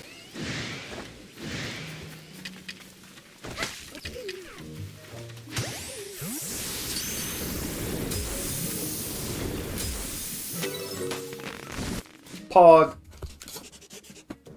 Lucky number 7.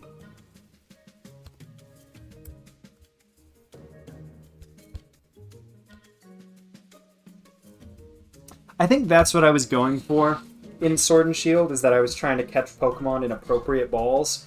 But same as like having the OT be all the same, my goal is to be able to scroll through Pokemon Home and nothing but the name changes. Yeah, that Skuntank is just my Snomp. We'll start with S.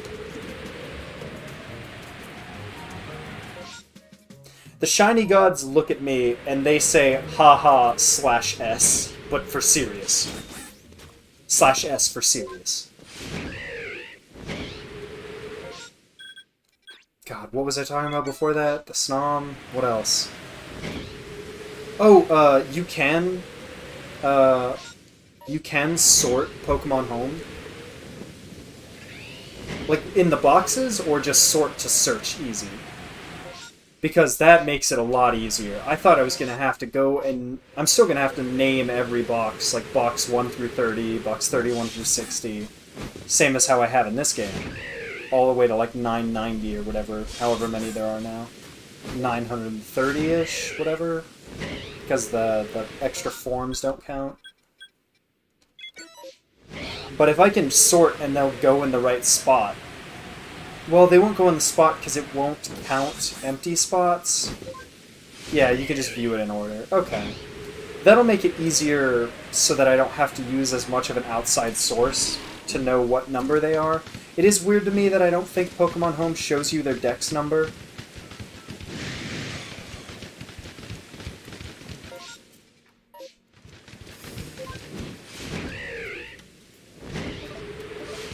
But whatever. I'm already crazy enough. I'm gonna spend the time to do it. Elekid, please. I know I just got a shiny. But, if you could. Skunktank's cute and all. But if you could be shiny, please. I would really appreciate that. As your boss. I would really appreciate it. I've got both your siblings. No? Cool.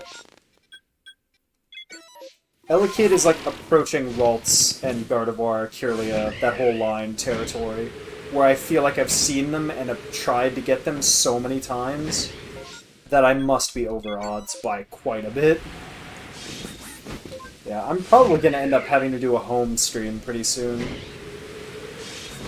Well, definitely once we're done with this game, like the Shiny Dex, and I'm probably going to leave my Shinies here until I'm done. Just so it's easier to know what I do and don't have. But once we're done with the Shiny Dex and the Alpha Living Dex, I will probably move all those guys to home.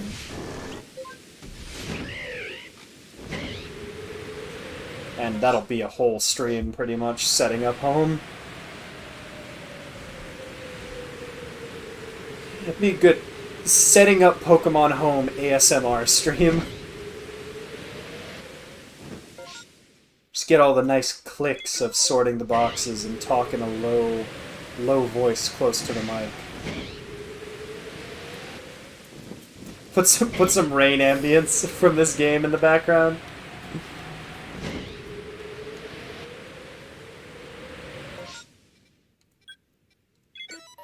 That'd be pretty funny. I'm gonna write that down.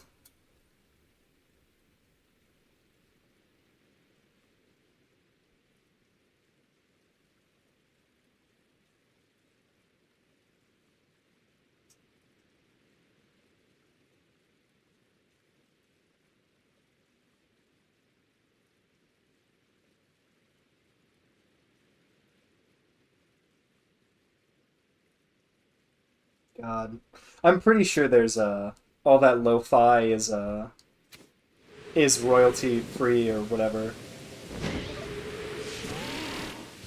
Chill Pokemon cries.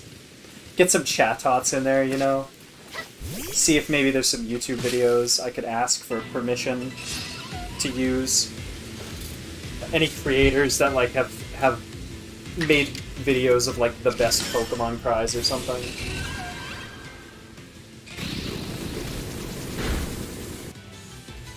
Honestly, I feel like the Wii menu themes would also be really good for that.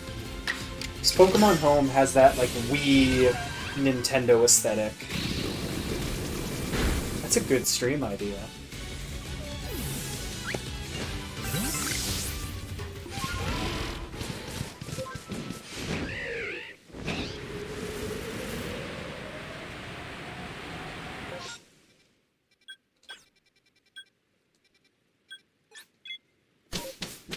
I don't think we got anything that particularly... Well, I'm stupid. We got a Skuntank. We got a Shiny. I was about to get rid of the Shiny and make this a non-canon run. I'm in the loop. I'm in the rest loop. I'm not paying attention. Does it? I haven't been in home long enough.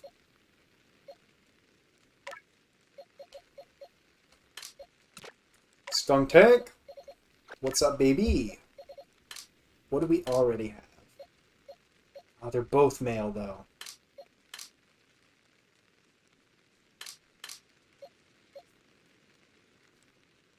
Yeah, it'll go in the trade box.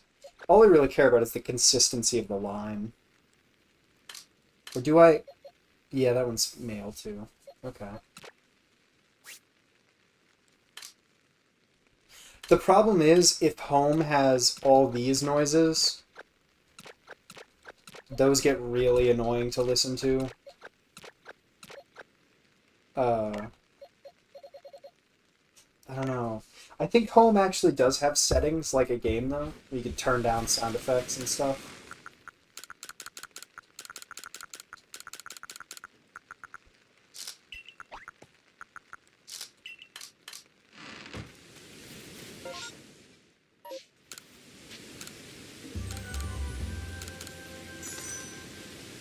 Seven Pokemon left for the trade box, and then another giveaway will commence.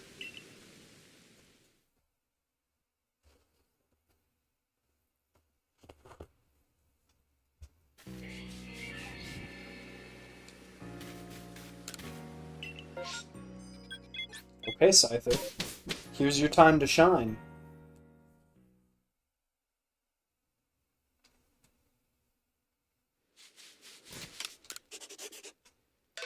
I'm a big fan of that save noise.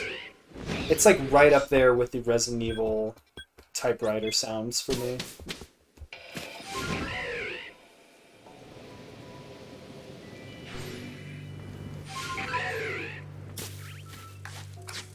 Who do I have that can kick your asses?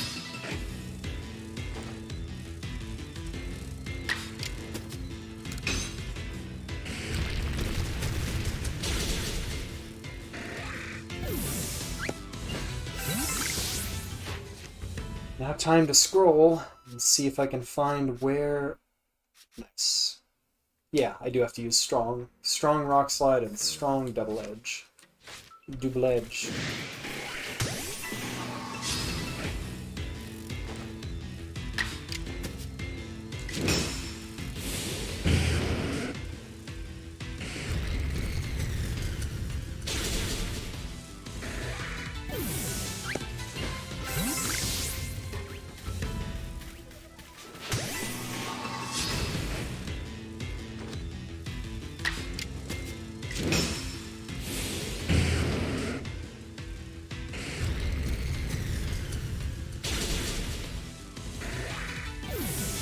So only... I don't think I've forgotten any. Only 32. Thank you. I appreciate it.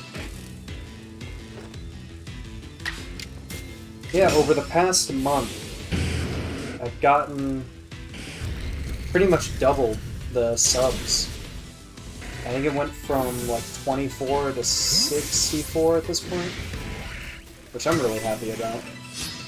And I think it's either been a week or it's within the last week, like 5 or 6 days, that I've started streaming every day. And then all the VODs are on the YouTube channel. They just stay up. That's what I like about streaming on YouTube. And then Twitch has apparently decided to implode, so don't know if I'm gonna... I don't know. It seems incredibly difficult to gain a following. No matter how much shiny luck you have, you gotta really be lucky, I guess, in more than catching Pokemon. Have a nice day, if you're still here. Thanks for coming by. Good luck on your work. And your own shiny luck.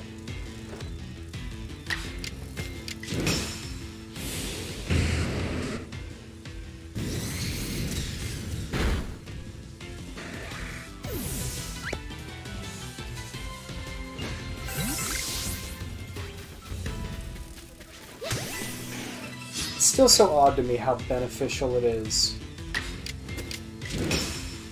to have odd-numbered,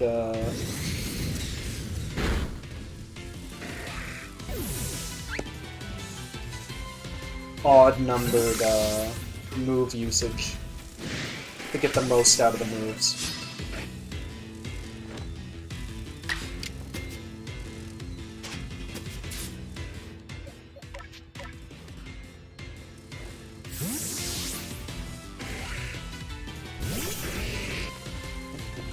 It's such a tiny golem! I didn't know! He's so tiny! Oh, I'm judging him by the standards of the alpha golem I've seen. I've seen bigger golems. Look at him, he's so small!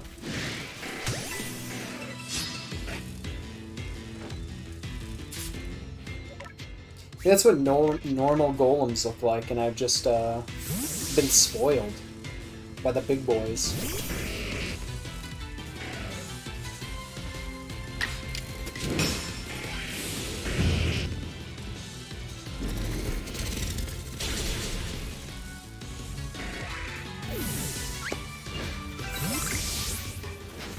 Okay, strong style stealth rock. Seems kind of counterintuitive, but whatever.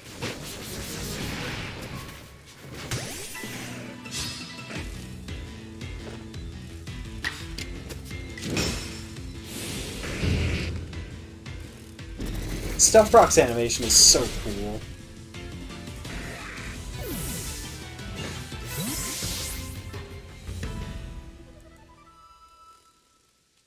What's up, Skyler? What the? That tracking! He's moved beyond Dark Souls 2.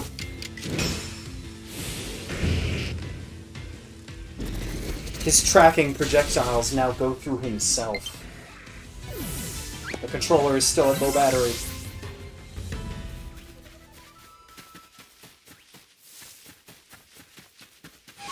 When will it choose to die? That's the new guessing game.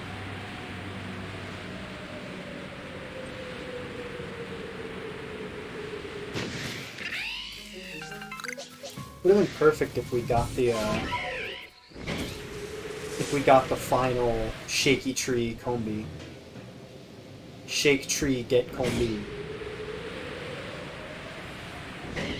But alas, it was not meant to be. Get it? Haha.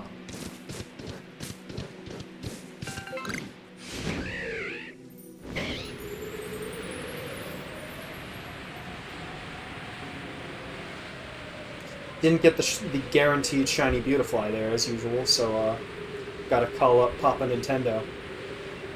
Tell him this is what we agreed upon.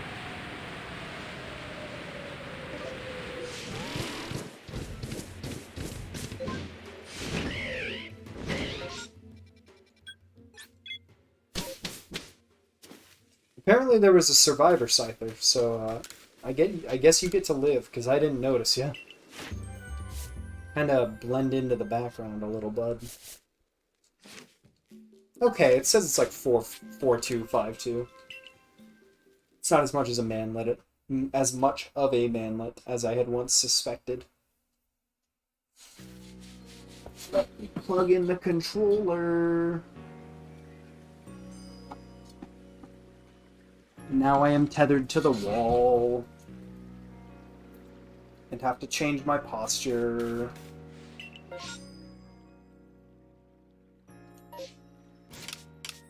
Tangle is the priority. We'll do Silcoon, because I've had so much luck with Silcoon and the entire Wormhole line.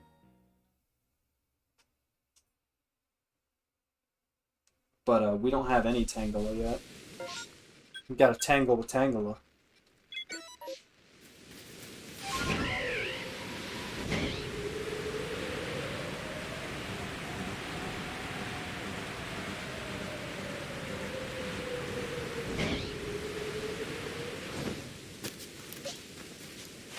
What are you? Your grass.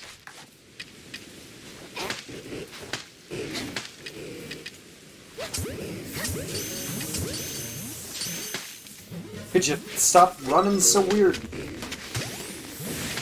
Crit, please. Oh my god!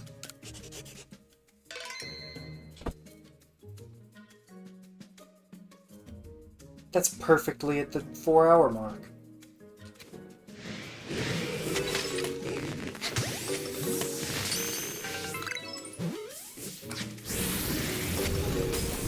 I'm goated. I'm goated!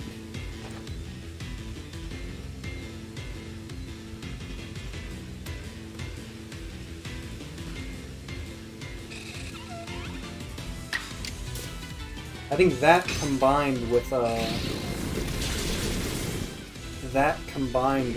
my controller dying and now having to plug it into the wall. After this, that might just be it. Might be it for the day. Solid 4 hours. Perfect shiny right at the end. I really did get 2 shinies an hour this stream. I really did that. I really am just built different, I guess.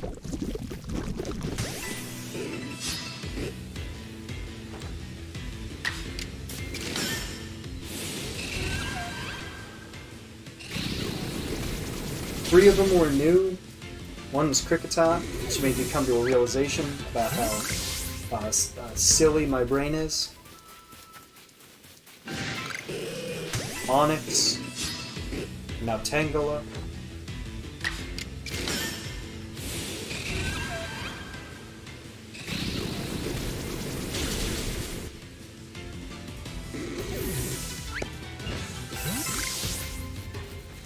We replaced a Haunter. We got another Golbat, I believe.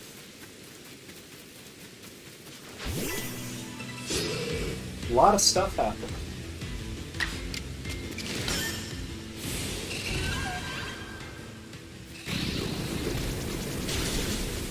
Some pretty good moments I think I'm going to try and clip and test out uploading shorts and stuff. The bigger issue is trying to remember or like get the timestamps as I'm streaming.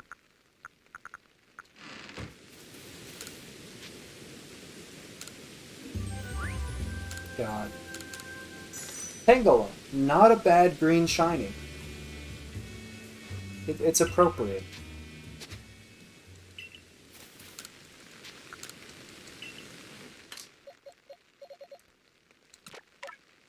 Ugh. One more shiny. Ugh. Oh, God. Yawning. The sleep is hitting me. And we'd have our 5th complete shiny box.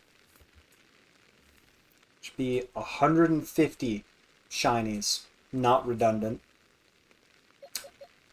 30... 150, 180...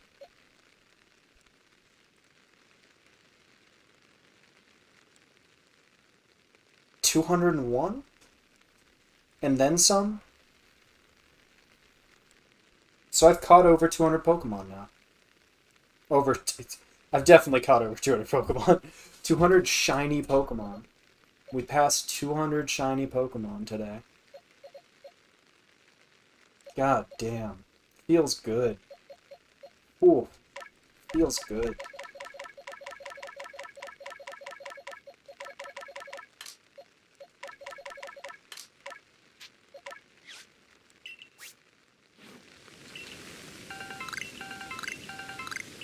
Yeah, but we'll do the traditional, go see what we have next.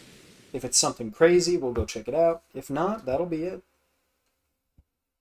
Good, another good stream. It's a Floatzel. I'm good. I'm good. I appreciate you peeking your head into the stream, Floatzel. Not the right time. It's just, you know, it's just, I've got a thing. Yeah, thanks for coming. Thanks for watching. Bye-bye. Have a nice day. Good luck with your shinies. Bye.